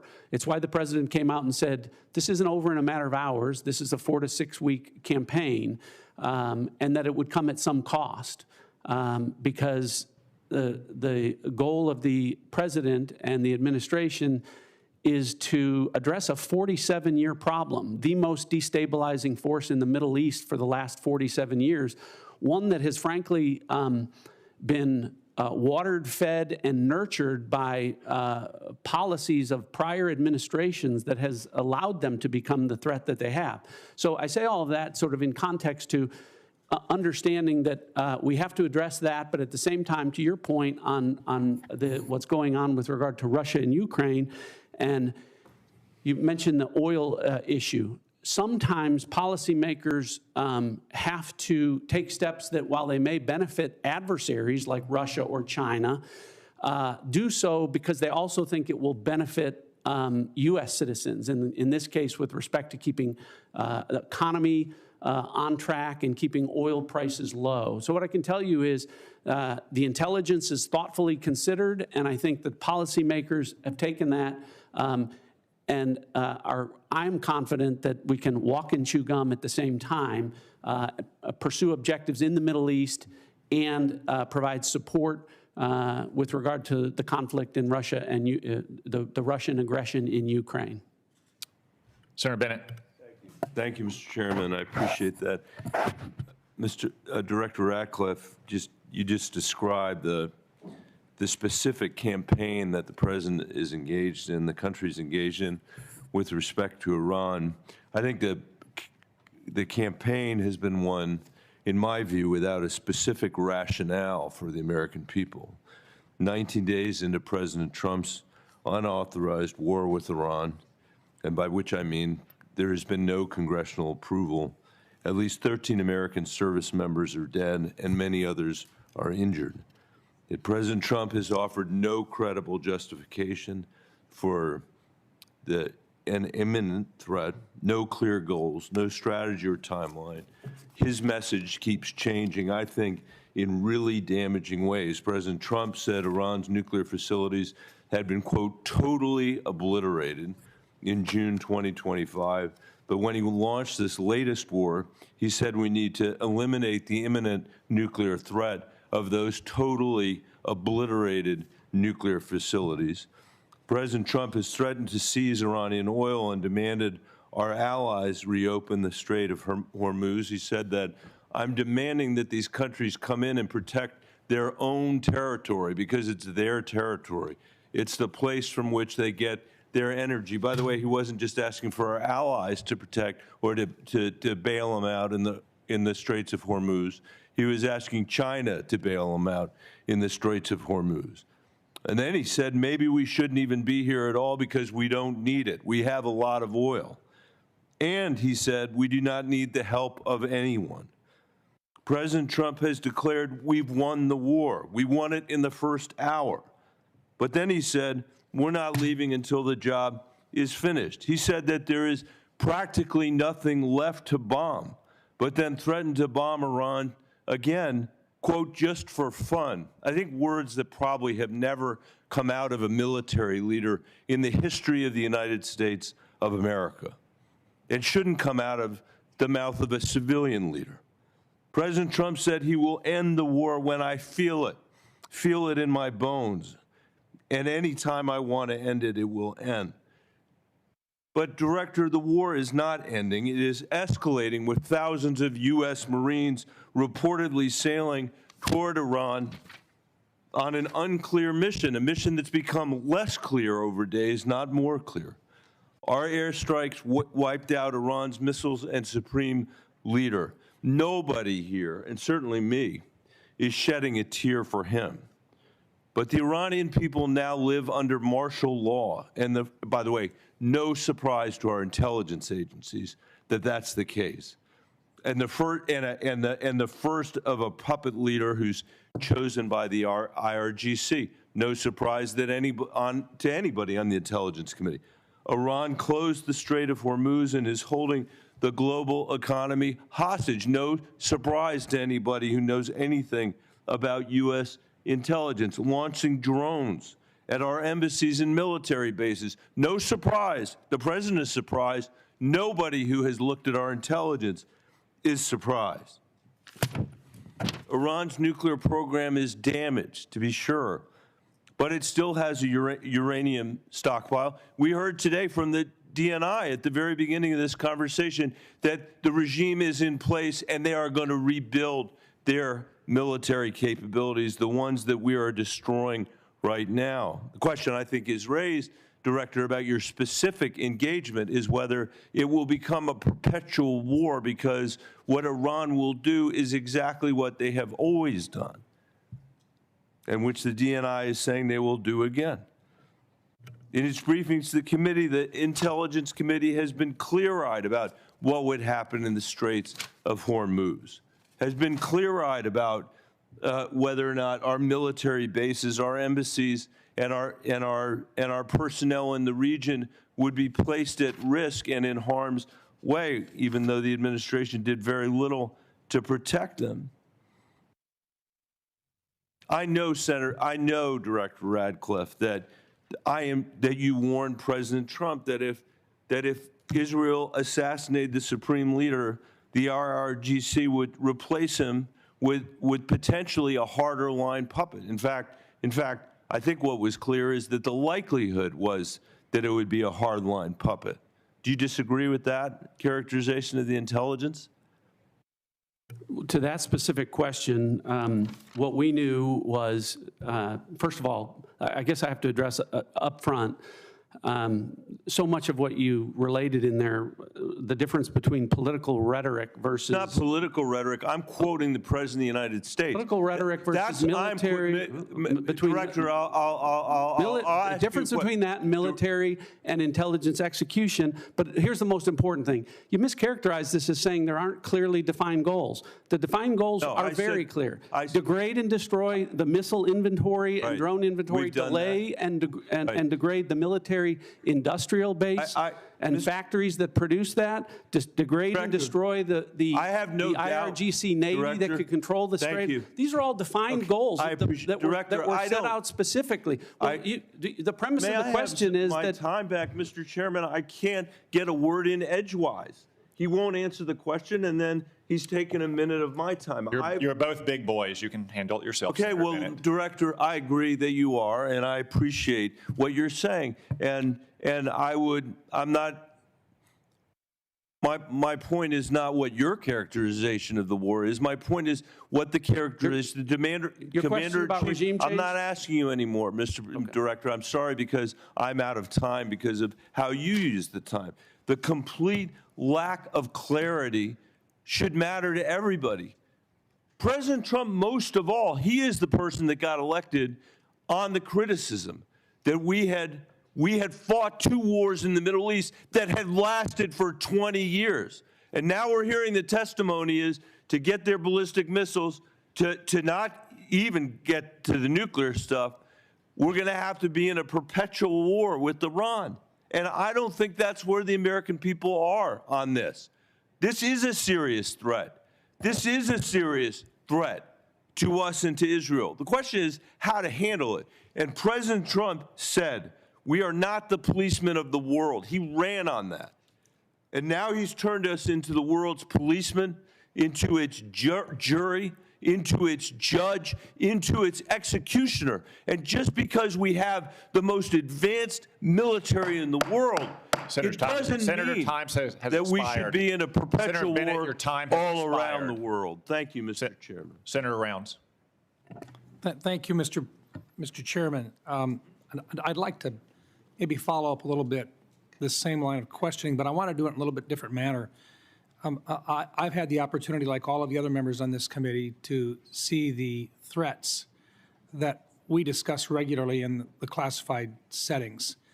I also, sitting on the Armed Services Committee, have the opportunity to see what our capabilities are and what we have to do in order to respond to those threats. Director Ratcliffe, let me just begin. I think it's been very clear from the beginning that even though there were supposedly diplomatic activities going on, behind the scenes it was very clear, and I just ask if you would disagree or agree with me on this, it was very clear that Iran, while they were talking, they had no intentions of following through diplomatically with eliminating any of their nuclear aspirations, correct? Senator, that's correct, and in the classified session we can go into detail, but you've characterized it right. Diplomatically, they were saying one thing. The intelligence was reflecting quite the contrary. Okay. Second of all, with regard to the capabilities, earlier in the 12-day war, a lot of their defensive capabilities had been taken out. Their air defenses had been taken out. The use of our aircraft in that area was safer because those defensive capabilities, most of them had been significantly reduced, meaning our young men and women who are flying those aircraft were safer. Is it fair to say that they were rebuilding their defensive capabilities as well at that time? Yes. So I'll just comment on that. So much is being made. Any characterization that Operation Midnight Hammer was anything but a wild success is wildly inaccurate. As a result of Operation Midnight Hammer, at the time of that, in the preceding 4 years, as is well documented, and admitted to by the Iranians, they enriched uranium at least 440 kilograms at 60% for use that could be used for weapons grade to deliver a nuclear weapon. As a result of Operation Midnight Hammer, we sit here today with Iran having exactly the same amount of enriched uranium to 60%, meaning they have been unwilling and incapable of enriching uranium to 60% as a result of Operation Midnight Hammer. Okay, and let me go on because I think this is an important part of this. You also have to have a way of delivering a weapon.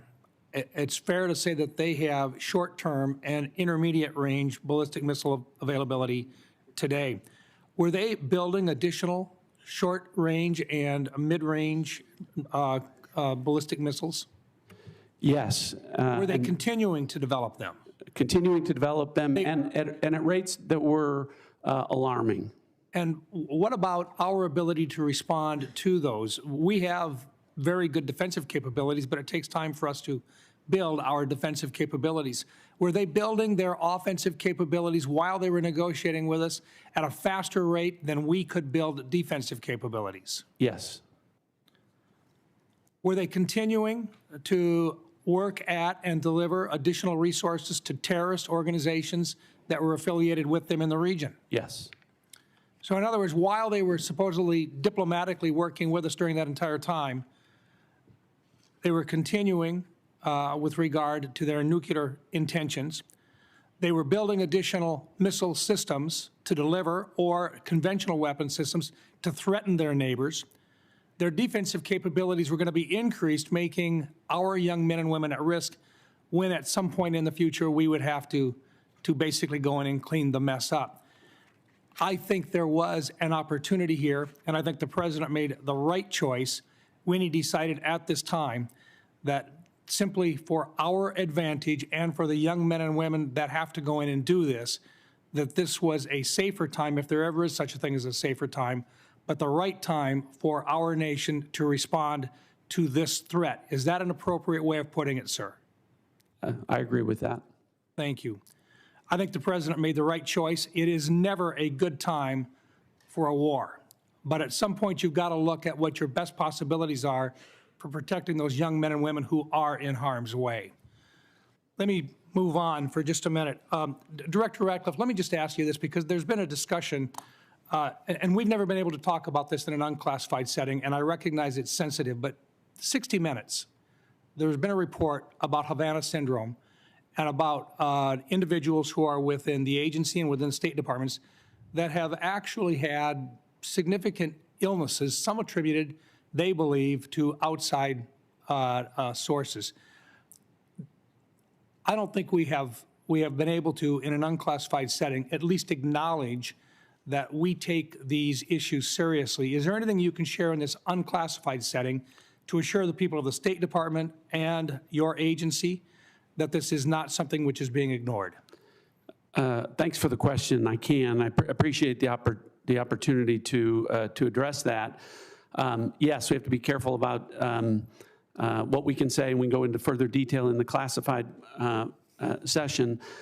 But this is something that when I became the director, as you're aware, Senator, there are disparate opinions across the IC about what the cause of these AHIs may or may not be.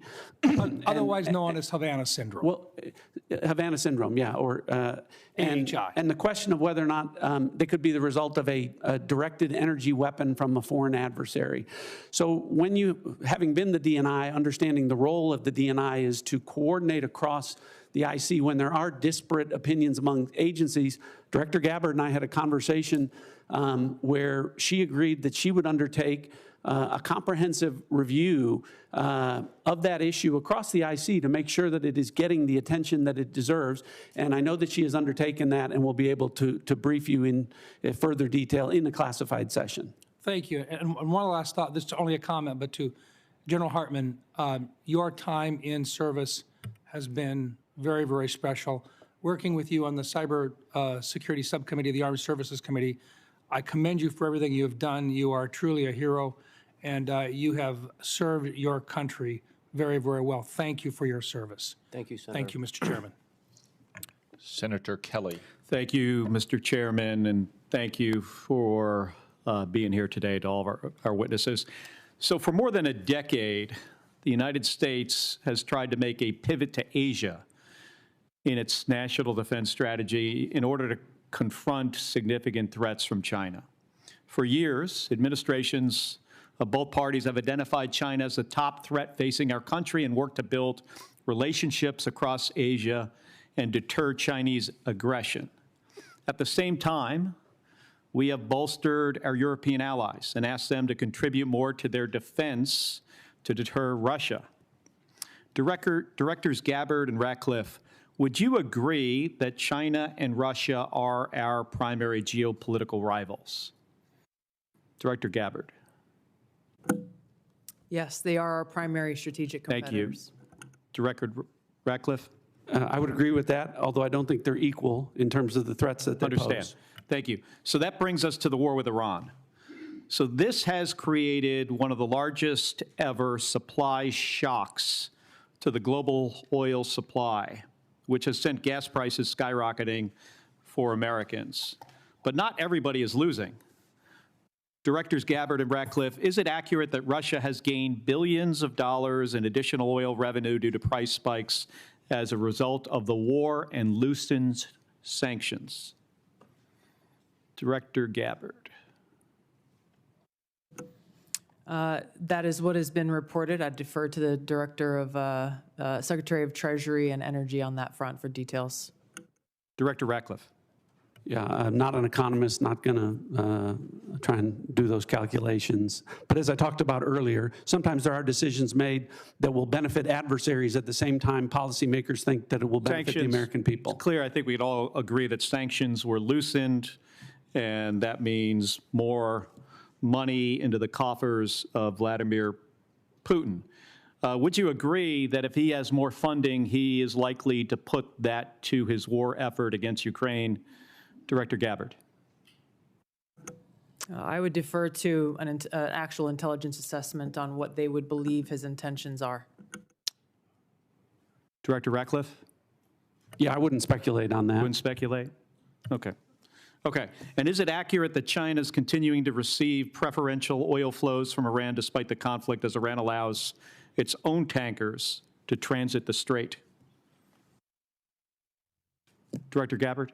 I'm going to go back and forth between the two of you.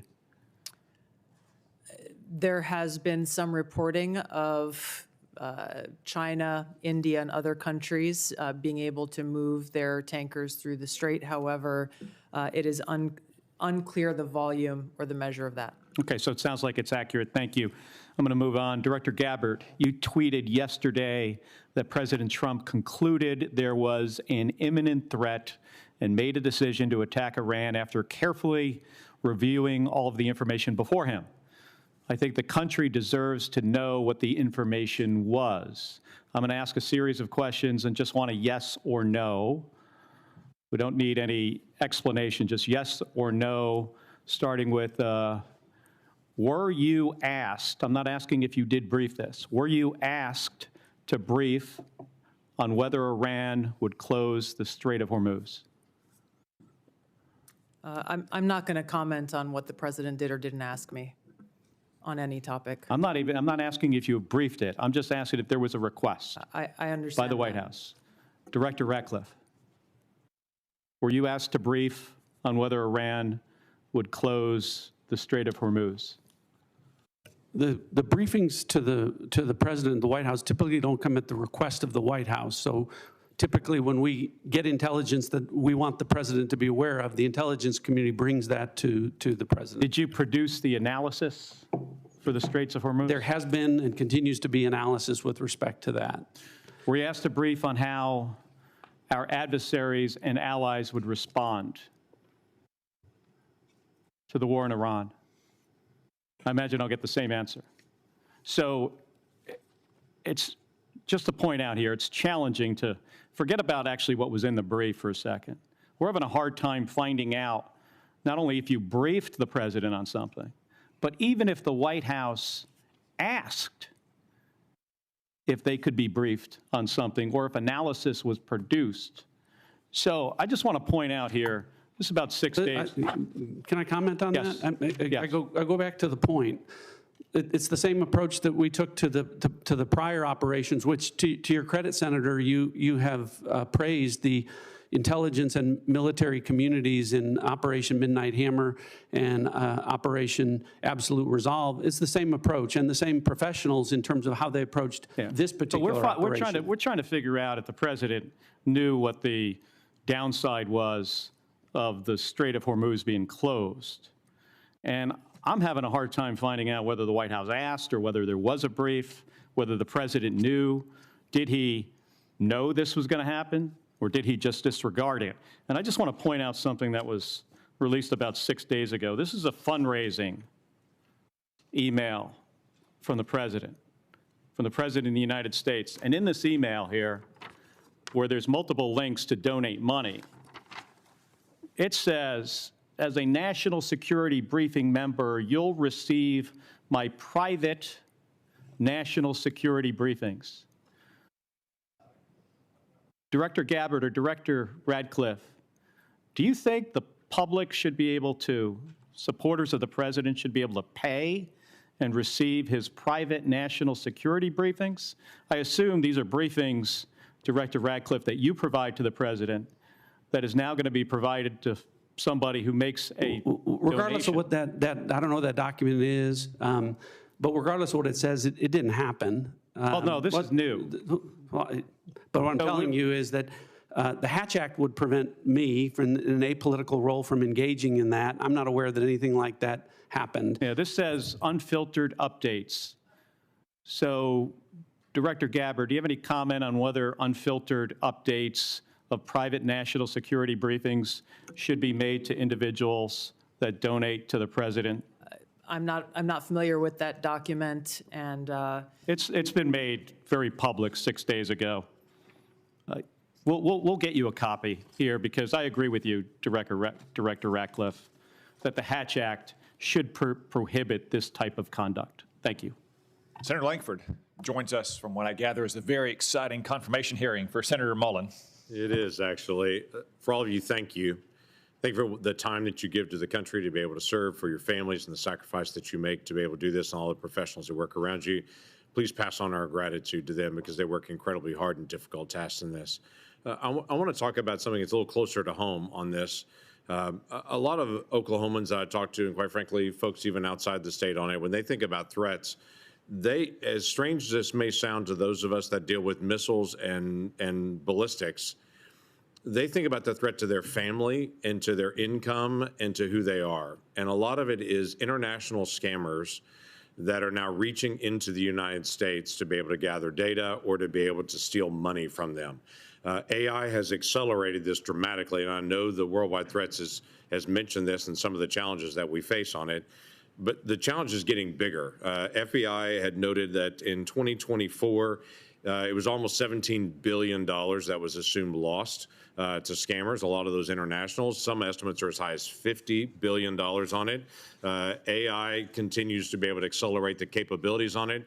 OpenAI even noted now that they're putting online ads saying, if you've been scammed, here's a way to recover your money. And that is actually a scam. It's taking them to a fake FBI page where they can then turn in and to say, if you've been scammed, here's how the FBI is going to actually come help you to recover it. But even that page is fake, and they're going to be able to steal their information. This is accelerating at a pace that's pretty dramatic with the use of AI on this. Director Patel, I know that you guys are on it. I know that there's multiple entities on it, but this is a big challenge. And a lot of Americans are very, very concerned about the threat to their families. They may have their parents that are more vulnerable at this time and being targeted. How do we take some of this on to be able to confront what's happening online, to be able to attack people and to be able to scam them? Thank you, Senator. And it's with any other high priority operation that the FBI runs, whether it's CICT or we're talking about scamming and scam centers here. One, you have to drown and get online with your online covert employees and platforms, and we've increased funding. And we've also, what we've done strategically is move people out of Washington, D.C. on the intel analyst front and the support staff front to places like Oklahoma. Actually, every single state across the country has received a plus up because of that. And what we've created is the Internet Crime Complaint Center, the IC3, which I know you're familiar with and reference. So what we're doing on the homeland is going out into the streets of America, on the online platforms in America, and shutting down those networks and shutting down the capability of AI to interfere. But I think the bigger term project, what we're doing overseas, that's the key to this. Right. The scam center compounds are largely located in Cambodia and Burma and on the Thai border. I've already engaged with the premiers of each and every one of those countries. We've done so to switch off access to the internet with those governments to make sure that those compounds, they're literal compounds that are being built, and we can get into that in the classified center, that are fleecing Americans and senior citizens all the way from Southeast Asia because they are backed by the CCP to build those compounds because they know it's going to hurt everyday Americans. So us, which we have successfully already eliminated and scuttled, numerous compounds in Cambodia and Burma and Thailand, is the big picture, the big part of the lift overseas. What we're going to do is go into those countries and shut down every single scam center compound. Which is very helpful, and every American is thinking about this and talking about it. Director Patel, I'm going to stay with you. The counter-narcotics work has been phenomenal in the past year and a half. The amount of methamphetamine and fentanyl that have been seized coming across our border has been dramatic, and that has a real effect to what's actually coming at families in my state on it. What I'm interested in is, how are you partnering with local law enforcement to continue to accelerate this process? What does that look like for FBI? Absolutely, Senator. The counter-narcotic mission can't be complete without state and local law enforcement. So we are embedding more task force officers across the country on the specific counter-narcotics mission. We've also stood up with our interagency partners in Tucson, Arizona, the Southern Border Intelligence Center, specifically on the counter-narcotic mission, so that we can utilize the Department of War and interagency capabilities on the law enforcement front. That's why we seized enough fentanyl in 2025 to kill 178 million Americans. That's a 31% increase year over year. And here's a statistic that everybody should be proud of. Opioid overdose deaths from last year dropped 20 points. 20 points from across the country. And in Oklahoma specifically, Senator, we seized enough kilograms of cocaine to include a 232% increase in the state of Oklahoma alone, and enough fentanyl to kill 500,000 Oklahomans. We can't do that unless we have great police partnerships, which has been a priority of mine, which is why I've embedded police officers here at headquarters from around the country to make sure we have that connectivity. And I've shortened the task force officer onboarding pipeline from 1 to 2 years to 90 days. We need them. Yeah, we do. Director Ratcliffe, the annual threat assessment highlights this year the Muslim Brotherhood in particular, and calls out some of their financial and material support on this. That may be surprising to some folks here, but it's not surprising to folks all across the Middle East in the threat that the Muslim Brotherhood continues to pose to so many governments and entities across the world on that. How is the Muslim Brotherhood financing itself and its acts of terrorism? And is there something that we need to do here to be able to make sure that we're protecting Americans in the threat? Senator, I think with regard to the Muslim Brotherhood abroad, we view that just as we do other proxies across the Middle East, the Houthis and other groups. And I can relate to you that the CIA is very focused on the counterterrorism front. You weren't here before. Right. I said in the classified portion I would get into the CIA's success with regard to groups like the Muslim Brotherhood in a classified setting, where I can share with you the impact that we're having. But and across the board with regard to terrorist groups and our counterterrorism activities, I can publicly characterize it as saying we've accomplished more in the last year than in the 4 years of the prior administration combined. So hopefully it gives you some measure of comfort about how we're approaching things and the effectiveness that we've had in the last year in that regard. And I look forward to getting into detail in the classified portion. Look forward to that. Thank you. Senator Reid. Thank you very much, Mr. Chairman. Ladies and gentlemen, thank you.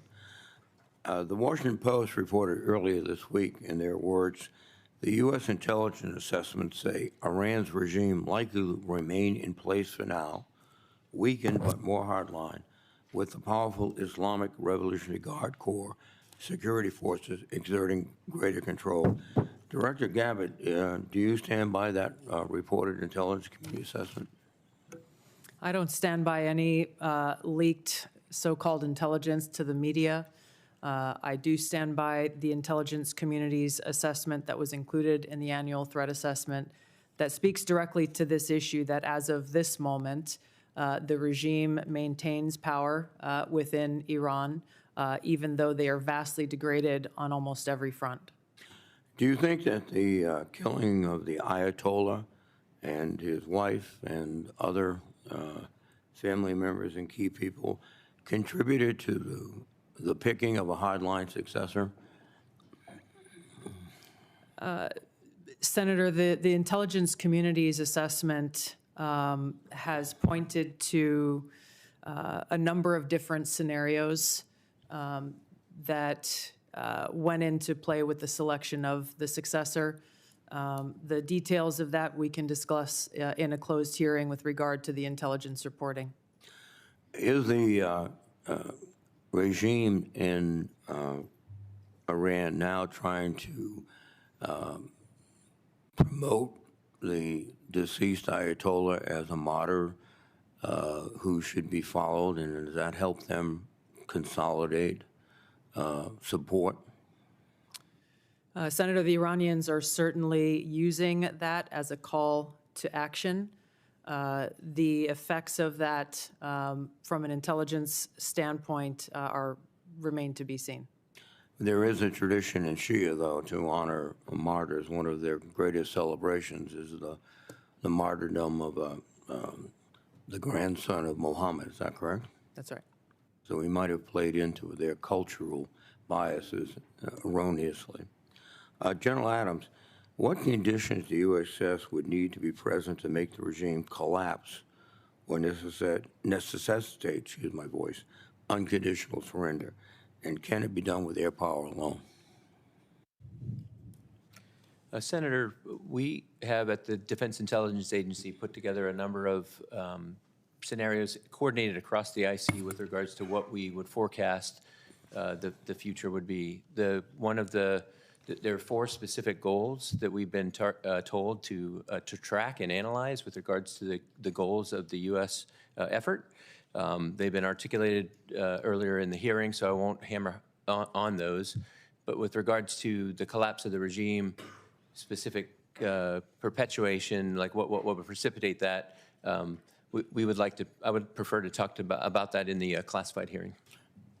Well, I understand, but there's a very basic question here. Will air power alone be able to destroy this regime, given the culture, the politics, the temperament of these people? The Iraq-Iran war lasted for 8 years with 1 million casualties. Do you think air power alone will do it? Senator, the capabilities that our joint force brings to bear can accomplish many missions. To forecast exactly what can and can't accomplish this goal, I prefer not to guess or prognosticate on that. Well, I'll recognize your professional position.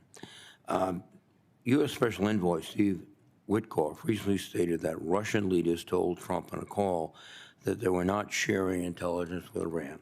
Witkoff said, quote, "We can take them at their word." Director Gabbard and Ratcliffe, do you take President Putin at his word? I'll go ahead and answer. No, I don't take Vladimir Putin at his word. Are they providing intelligence to the Iranians? Well, we talked about this before. Yes, sir. In the classified session, what we can go into is that the Iranians are requesting intelligence assistance from Russia, from China, and from other adversaries of the United States, and whether or not those countries are is something we can talk about in the classified portion. But you've made an assessment. You've analyzed traffic communications, and you can... I know the answer and happy to discuss that with you in the classified portion. Yes, sir, go ahead.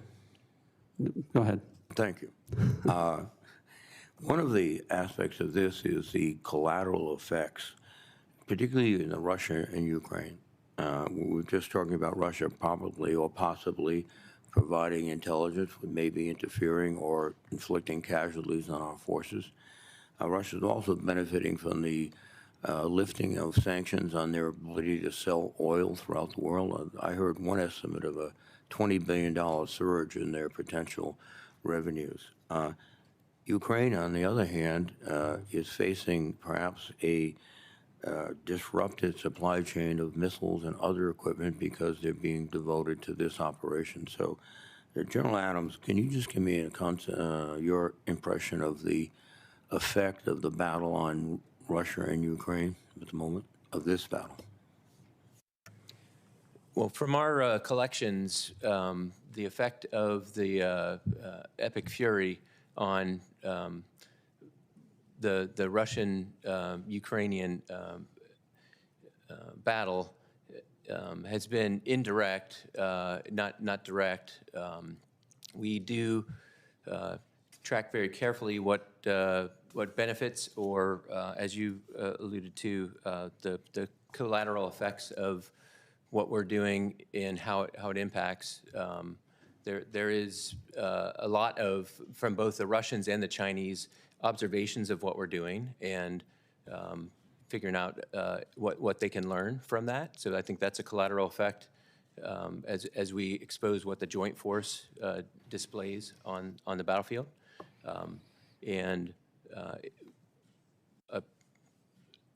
I think we can talk in a little more detail as we move to the classified session, some of the things that we're collecting specifically about what those effects are. Thank you very much, sir. Thank you, Mr. Senator Ossoff.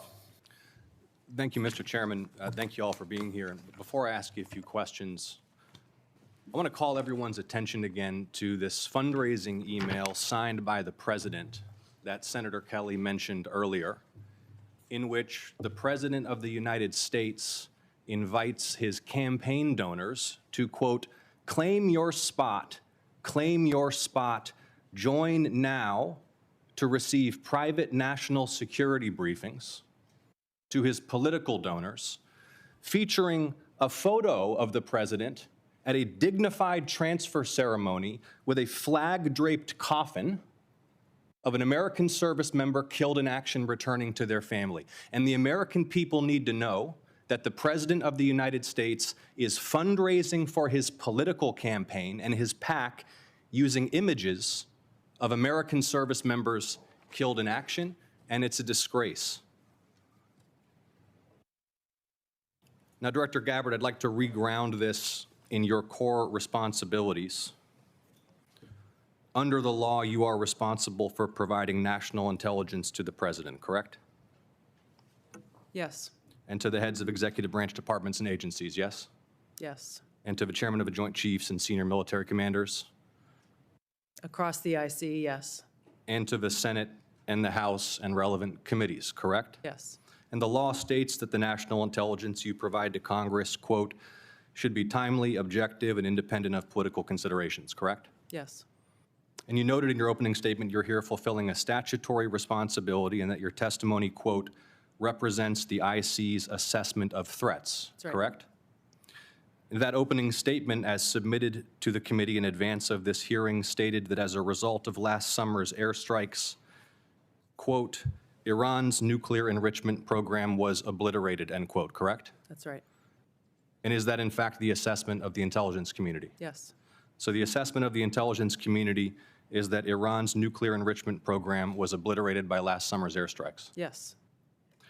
And the opening statement you submitted to the committee last night also stated, quote, there has been no effort since then to try to rebuild their enrichment capability, end quote, correct? That's right. And that's the assessment of the intelligence community. Yes. The White House stated on March 1st of this year that this war was launched and was, quote, a military campaign to eliminate the imminent nuclear threat posed by the Iranian regime, end quote. That's a statement from the White House. Quote, the imminent nuclear threat posed by the Iranian regime. Was it the assessment of the intelligence community that there was an imminent nuclear threat posed by the Iranian regime? The intelligence community assessed that Iran maintained the intention to rebuild and to continue to grow their nuclear enrichment capability. Was it the assessment of the intelligence community that there was a, quote, imminent nuclear threat posed by the Iranian regime, yes or no? Senator, the only person who can determine what is and is not an imminent threat is the president. False. And This he is the made that worldwide. This is the determination. worldwide threats hearing where you present to Congress national intelligence, timely, objective, and independent of political considerations. You've stated today that the intelligence community's assessment is that Iran's nuclear enrichment program was obliterated and that, quote, there had been no efforts since then to try to rebuild their enrichment capability. Was it the intelligence community's assessment that nevertheless, despite this obliteration, there was a, quote, imminent nuclear threat posed by the Iranian regime? Yes or no? It is not the intelligence community's responsibility to determine what is and is not an imminent threat. Okay. That is up to Here's the the president problem. based on a volume No, of it is information precisely that he receives. It is precisely your responsibility to determine what constitutes a threat to the United States. This is the worldwide threats hearing where, as you noted in your opening testimony, quote, you represent the IC's assessment of threats. You are here to represent the IC's assessment of threats. That's a quote from your own opening statement.